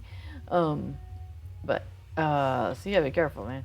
So, okay, so a lot of the things you see on the table are available as housing items, so which is really cool. So you can like lay out a table and then put all sorts of stuff on it, which is fun. I've done some of that, and then I love at the front at the head table there, and they've got, you know, Faramir, Sam, you know, all the way down along. So let's see, and then a couple. Let's see, here's Pippin, and here's Merry. So the others are scattered around. Gimli's over there. Legolas, Gimli and Legolas are opposite ends of a long table. Yeah, it's really cool to see everybody just kind of hanging out together. And then there's like staircases down to get to other places. Or just walking around, checking stuff out. Okay, so the person though that we want to talk to, she's over here by this giant fireplace. And Marathian, hello. She said, the hobbits insisted this be called a banquet in honor of one or another chieftain of theirs. I'm a little unclear on the details, but it seems to have something to do with the number and variety of foodstuffs available. She casts a weary look at her benchmate, Ioreth, who has been nattering constantly for the duration of the wedding feast, and glances disapprovingly at Galathyr, who has launched upon a long discussion of the various spices flavoring the many courses. Let us inquire with the hobbits. They seem to be amusing fellows, and I would learn more of this land of theirs. Okay, so... Oh, so interesting. Yeah, with to a hobbit it says, let us inquire with your friends. They seem to be amusing fellows, and I would learn more of this land of yours. That's cool. That's cool. Okay, so we're going to travel now into another little instance. So this one, yeah, they do a little bit of instancing in this one in this quest chain, to take you through and like, you know, to make it, yeah, to take you in through the story. It makes sense to do it that way. Long into the night, the folk of the city made merry and celebrated. All right, so long into the night. The folk of the city made merry and celebrated the union of King Elisar and Queen Arwen. And let's see what she has to say. Thank you. She says, "Thank you for rescuing me. I intend no disrespect for any of the fine folk at my table, for they are all worthies of Gondor in their own ways, but some of them can be most tiring. Come with me, my helpful friend. I see the hobbits with whom I spoke right over there. The kitchens have been kept busy for days," she says. "If such a feast in the Shire is commonplace, that must be a land of plenty." So here's Merry and Pippin. "Well, my hobbit friends, does this banquet of Gondor meet your expectations?" she says. "Look who it is, Pip, Ravandil, and our friend, the foodmonger. A land of plenty hobbits." "Hello there. All right, Merry, what do you have to say?" He says, "What do you think, Pip? What would old Flower Dumpling have to say about the courses on offer here? Oh, yes, Marathlian, I think this wedding feast can stand quite comfortably along the very finest of Shire banquets." So we're going to listen to their account of the various courses they have been enjoying. He says, "Just listen to what we've had already. There's been pottage and ham, pea, and leek varieties. Breads," says Mary. Peppy says, "with butter and honey. Plenty of game," says Mary. "Coney, venison, and boar. Roasted meats, beef, mutton, and goat.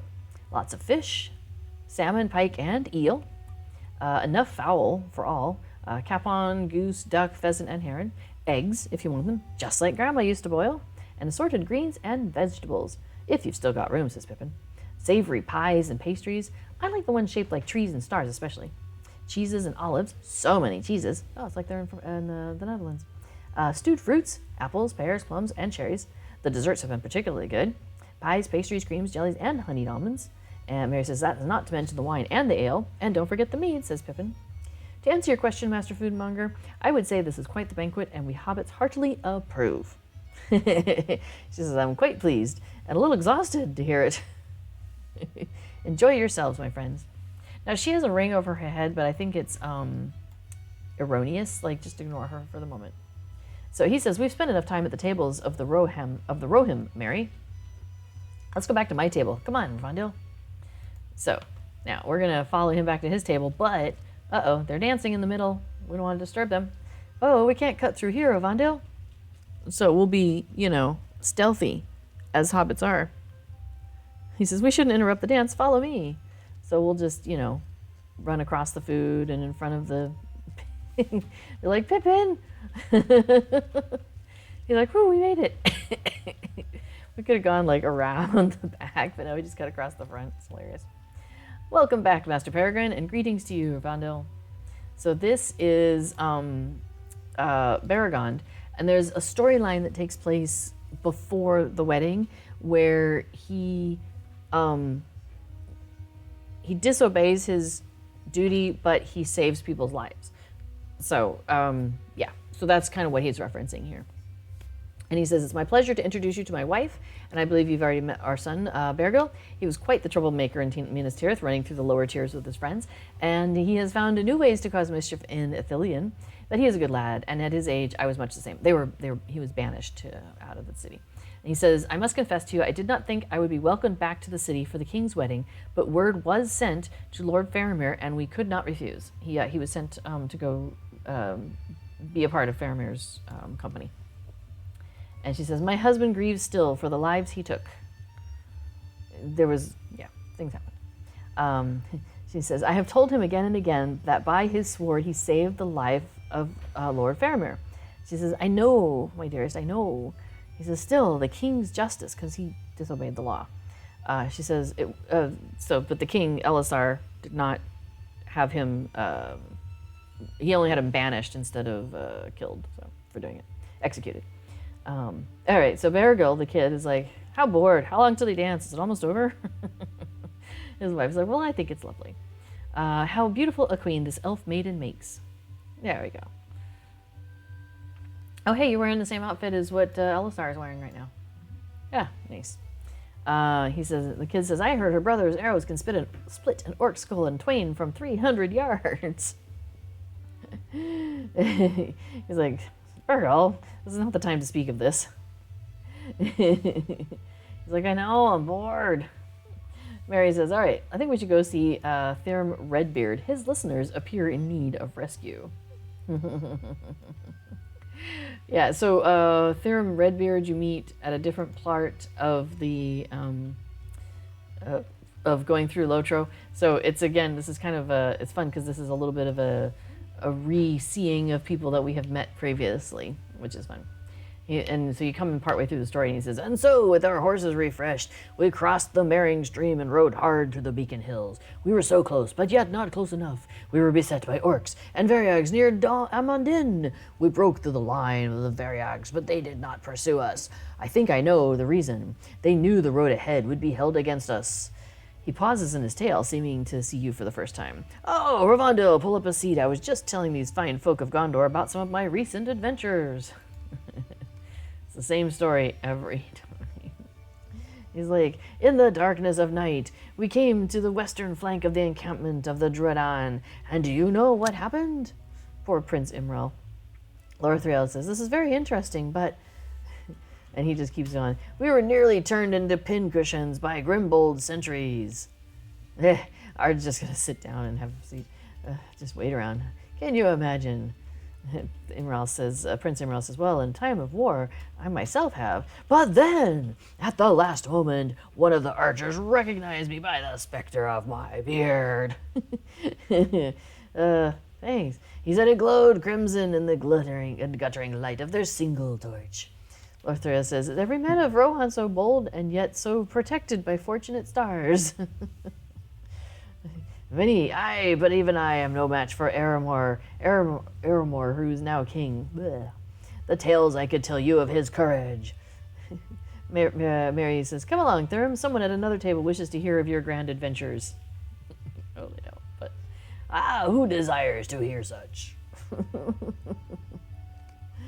"Oh, it's easy. It's, And then he runs off, and Thurum has to catch him. But he's like, "Wait!" And he goes running off after him. Prince Imral says, "You will have to thank your halfling friend for us, Ravandil." I might have heard more of Aramor, father," says Lothloril. "So that reminds me, Ravandil, I was given a message for you." He says, "One of the wine stewards came by earlier before our friend from Rohan launched into his full-throated tales of bravery. The steward asked if we would do him the kindness of delivering you to him if you chanced to come by our table. He said it would be downstairs, and now that I have executed this charge, perhaps I will learn what else my daughter would hear of the new king of Rohan, and why the speaking of his names brings such a blush to her cheeks." All right, so we're going to go downstairs and check in with the wine steward who wanted us to have a chat. All right, so yeah, we got to go around the table this way. And down some stairs. And down some stairs. And the wine steward, you can find them, they're not too far from that front door and the arch that we came through at the beginning. And the wine steward is right here on the other side of that. He says, "There you are. I'm pleased the Prince of Dol Amroth gave you my message, for it is urgent and I did not know where else I might turn. There is something of a problem, you see, and I need you to ensure that it doesn't get any worse. Some rough sorts have gathered outside. I'm afraid they might intend to disrupt the wedding feast in some way. They were asking for you. Here, take these bottles of wine to out them. It could be that an offering of a peace will send them happily on their way. And if not, well, your deeds are well known, and such rough sorts as these might take one look at you and decide it would be best for them to go elsewhere. So go outside and confront the rough sorts described by the wine steward." All right. He says, "Be careful. They are gathered outside, right through those doors," and he points. All right, well, let's go take a look. This is actually a very sweet part of the story. I have a bunch of screen caps from other characters. Because I like it. So yeah, so I really love one of the things they do in Lotro is how they kind of take the source material, and I mean, Tolkien wrote a lot, right? But there's still gaps where you're like, "Ooh, I wonder more about this," you know? And so, for example, let's come on out here.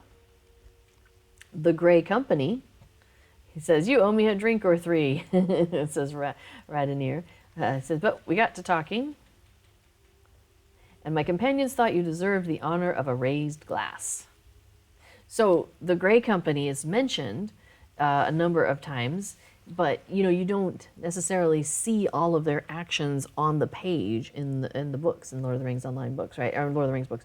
So I love how Lord of the Rings Online brings to life these characters that would have been in the background and at at Aragorn's call, and and how they would participate in the various things that are happening.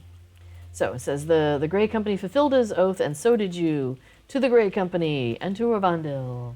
And they raise a toast. Where, do I have the toast emote? I don't think I do. I do. Oh, apparently mine's a little bit more energetic than theirs. Well, they are a somber group. So, Radinir, what do you have to say? He says, who can say when we will all be once again together? Each of us has business elsewhere, some in the north, some here in the south. It would have been such a shame not to mark the occasion. Is that so unusual? We all feel a kinship with each other, born of our shared duty. It is strange to me that we must now go separate ways. Lothrandir wishes to return to Forchel, the land of the snowmen, so I will travel with him part of the way with some of the others of the company. Texran will reside once again in Avendim, but on the way we will pay a visit to Ceridon and learn the tale of his own return to Eredor with our fallen brothers. Idrehian and Laglas plan to stay for a while at Estelden with Mincham. Engwed has not yet decided where he will travel, just that his road lies to the north. If he has a place in mind, he has not shared it with us.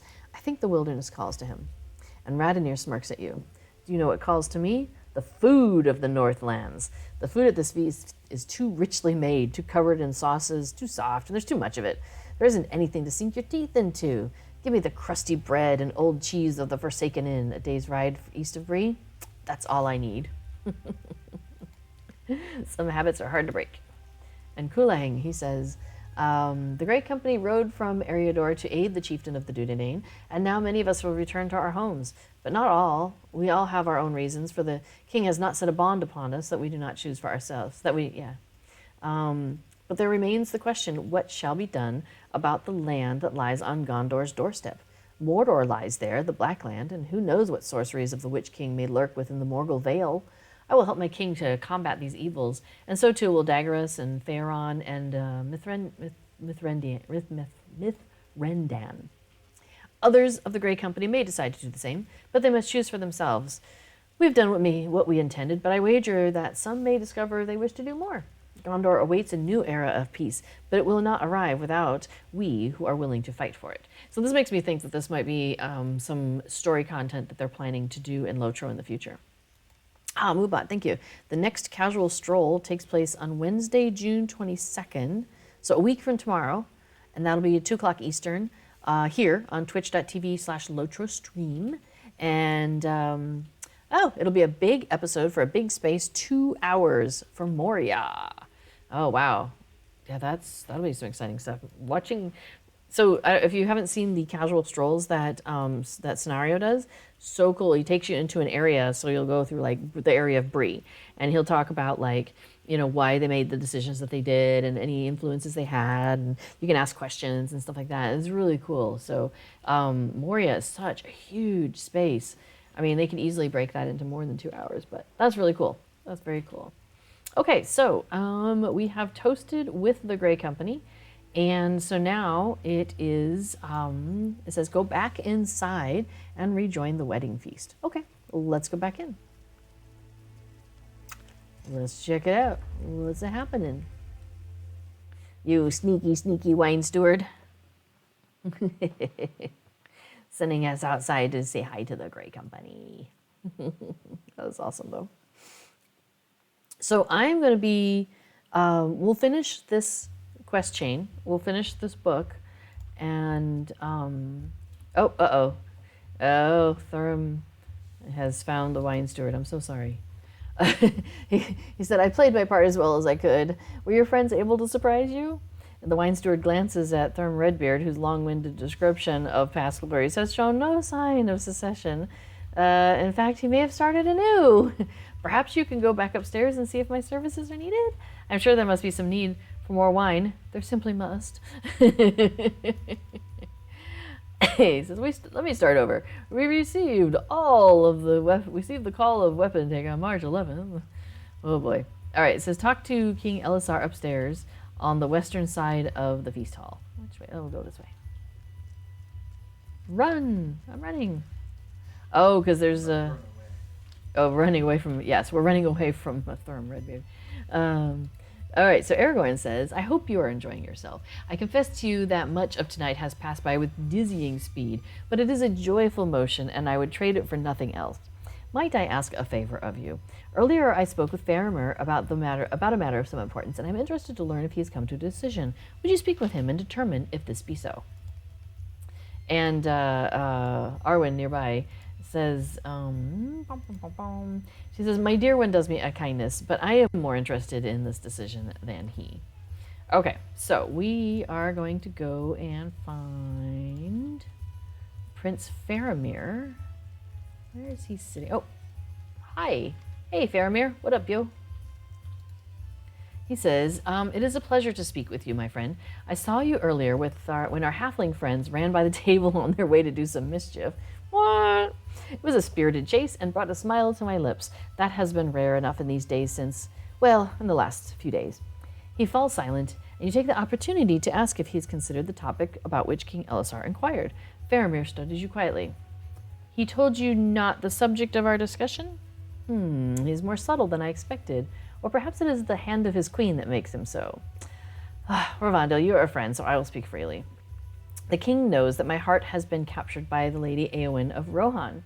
She returned to the Rittermark in the company of her brother while they prepare for the funeral of Theoden, and while she has been gone, my heart has been in darkness. Ever she occupies my thoughts, and I know I will never again feel happiness or joy while we are apart. I dare not hope she feels the same, and would not, for I would wish her no unhappiness. Well, Sam has some thoughts. Oh, Faramir says, I thought to ask her hand in marriage, but I am full of worry. He says, is it just this midsummer's day that makes me dwell upon it?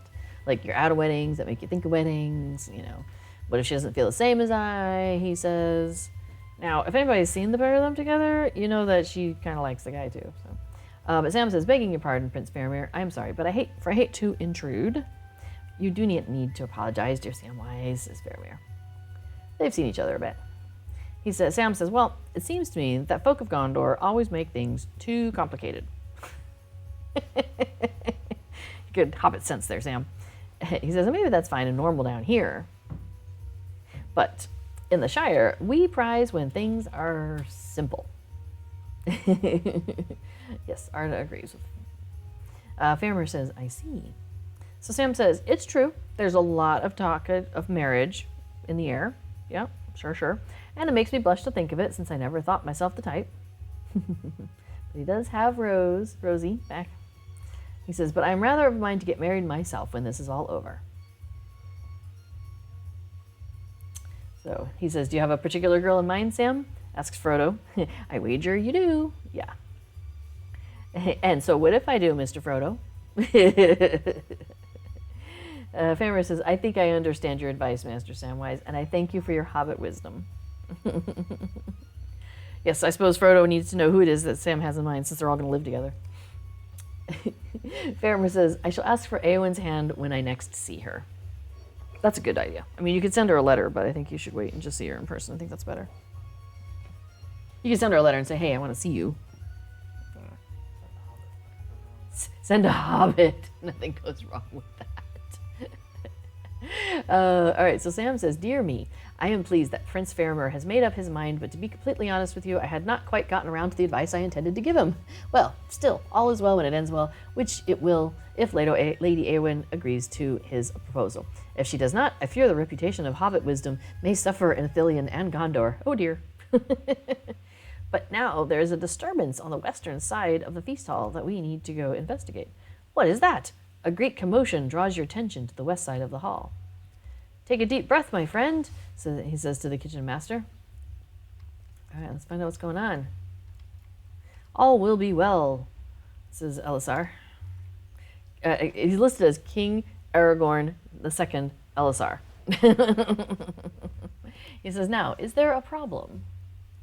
He said, they just barged in, my king. They are causing a commotion in the kitchens. Sindrogo, hello. We are experiencing the wedding feast in the wedding ceremony in Minas Tirith, and we are in the after part. Uh-oh, here comes a bear. Oh no! Because they're like, of whom do you speak? And Aragorn says, I see. It is a pleasure to meet you at last, Grimbjorn. You are most welcome here, son of Bjorn. And now we have a spirit bear as well. There he is. There's Grimbjorn in his man form. He says, I'm told there was to be a feast. And I like how Mithrandir's come on over just in case there's stuff to deal with. And he says, indeed, Grimbjorn. Of course, courtesy demands one attend the ceremony before one attends the feast.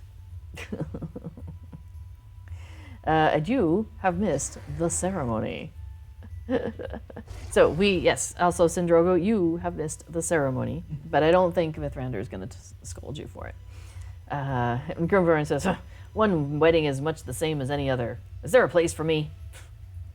I mean, I don't necessarily disagree. Weddings, to me, are also kind of the same. It's like, yeah, it's another wedding. Okay. Yay for the people who are happy to be there. So there you are. Arwen says, there will always be such a place, son of Bjorn, both for your father's heroism and for your own. And Grimbjorn says, okay, good. Aragorn says, find a table to your liking, and food will be brought with all haste. Grimbjorn says, I need no servants. I have brought my own. This way. And here we go. We have the dogs. Oh, because I'm on low graphics, you can't see, but I think they're carrying... Are they carrying platters? Maybe they're not. I was thinking they were carrying platters. At any rate, they're going to walk around and help out. And people are like, oh, I can't believe my eyes. Ooh. Oh, my. Look, Mother. Oh, my goodness. Okay, so they're not carrying any platters. I guess they're just walking around. Her in the tall. What is this? That's awesome. All right, so Aragorn says, I expect Grimbjorn and his animals will enliven Marathon for a time. Good. It will give us a brief respite from all this celebration. Arwen and I would like to speak to you in a more quiet setting. Let us find one. So, all right, so we finish this instance of coming and checking out the wedding feast that they were having. So, yes, wedding crashers. Wedding crashers of the fun kind, though, right? Sindrogo says, I've seen the coronation, but not the wedding. So the whole wedding sequence, you can go to after Battle Minas Tirith, and you start at the very top, go to the top, and talk to Elisar, talk to Aragorn, and it starts the whole quest chain for you. No, this is just the wedding sequence. So, and that's one of the reasons why I wanted to do this today, because the Midsummer Festival has not yet started. That starts on Thursday, but you can do the wedding anytime and go and get that extra quest. I'm getting a class trait point for finishing this because we are getting close to the end. So when I finish the whole thing, we're in chapter 8. So this is the last chapter of this. So it's volume 5. And like I said, it starts at the top of the tower with Aragorn, and then you go from there. And it all takes place in Minas Tirith. You just bounce around Minas Tirith. So this is the last one. We're going to talk to Arwen. We're going to talk to Aragorn. And then he's going to give us some legendary item experience. We're going to get a class trait point, and we're going to get a wine table for our house. So that's pretty cool. Okay, so let's see what they have to say. So Arwen says, thank you for lending such support as you have to my husband during your adventures and his. There were days when it seemed the shadow would never pass, but it has lifted, and not on its own terms. No, it was through the efforts of many folk all throughout Middle-earth, and yours not least of all. Our wedding has been everything for which I have hoped, and I am certain my husband feels the same. She looks around the throne room, and the dim light of the grand chamber, you see an amused smile dance across her fair features. But we will need to do something about this throne, she remarks. I don't think she's big on the giant ceremony stuff. All right, and he says, I imagine my kingdom has not seen a wedding like this for many, many years. I see it reflected in the fervor of my people's celebration. The war is ended, and they are gladdened to have a joyful cause. We spoke of some of the trouble of the history of my kingdom. Do you remember? I told you I did not think it would be a problem, and so I still think. I have studied the faces of my people on this Midsummer's Day, and I have learned they will come to love their queen. She will be a patient guardian of Gondor and all of its folk, as I will be, and together we will restore what glory there is to be had in this age and whatever ages may come. Thank you for all you have done I speak not only of your service against the forces of Sauron, but also for all you've done as a dear friend. When at last the history of Gondor was written, one will be counted more important than the other, but I know that in my deepest heart I measure them equal, for Aragorn may be selfish where Elisar may not. He smiles at you, a wolfish grin that brings to mind the shadows of a distant tavern in Breeland.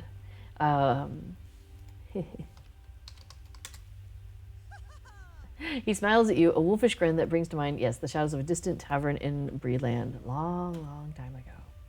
He says, but you will not hear me admit it again, my friend. The peace of Middle-earth must come above my own happiness.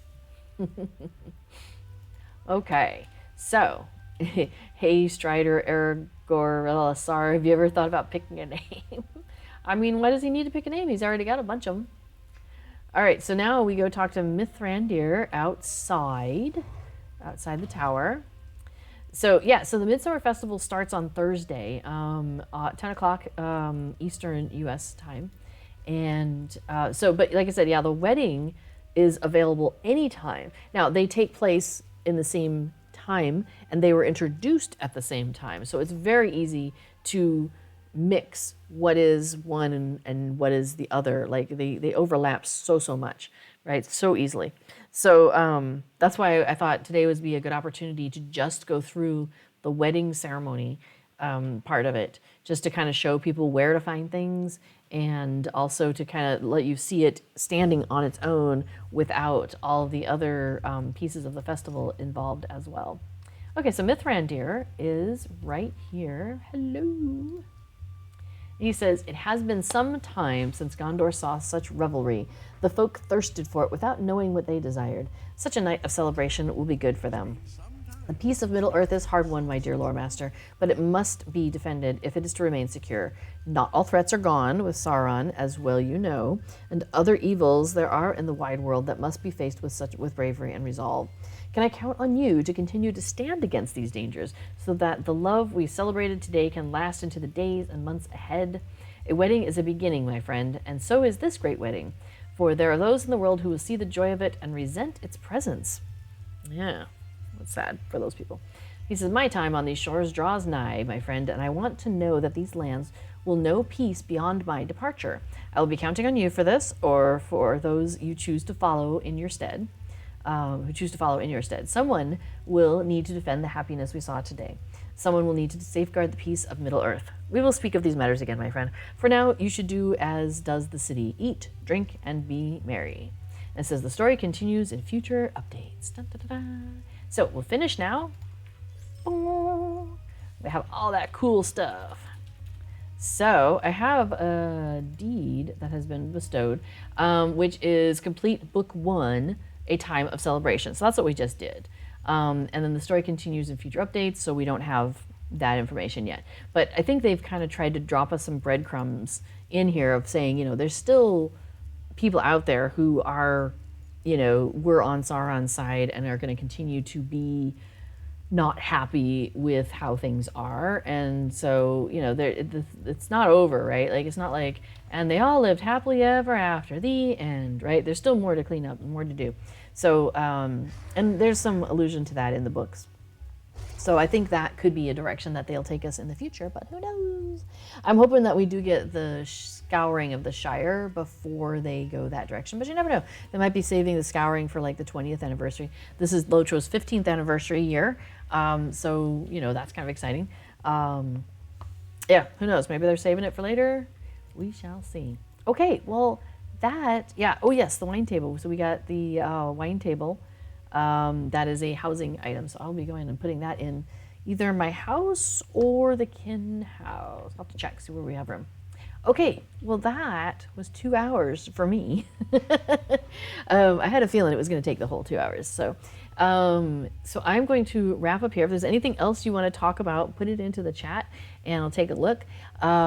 So what we have coming up next, I'm gonna finish up here in a few minutes, and then B4 we'll get started with plugging along right after my stream, and that is a stream all about the Lotro plugins that you can use in the game. So for example, I have a bunch of plugins. I've got Titan Bar across the top. I've got the travel window 2, which is this little suitcase down here in the bottom, and it gives you all the places that you know how to get to. You can just click on it in there instead of going through, you know, your skills and stuff, or putting it on your bars. You've got some options there.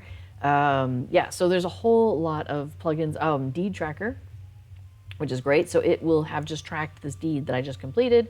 It'll have checked it off for me automatically.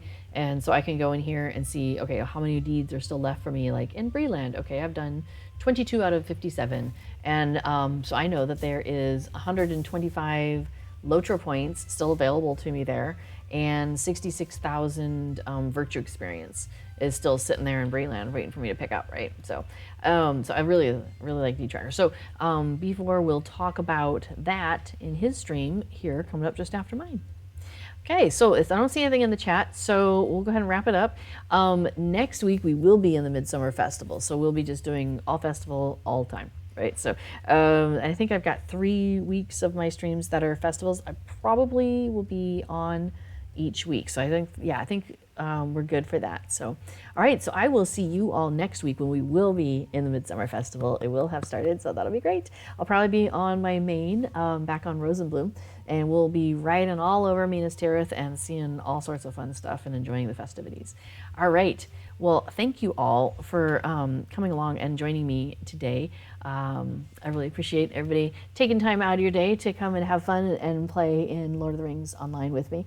Yeah, I just have a good time in Middle Earth, and I'm glad that I'm able to share that fun with you all. So I'm going to go ahead and log off. So remember, take care of each other and stay connected to that Hobbit side of your heart. All right, we'll see you next time. Take care. Bye-bye.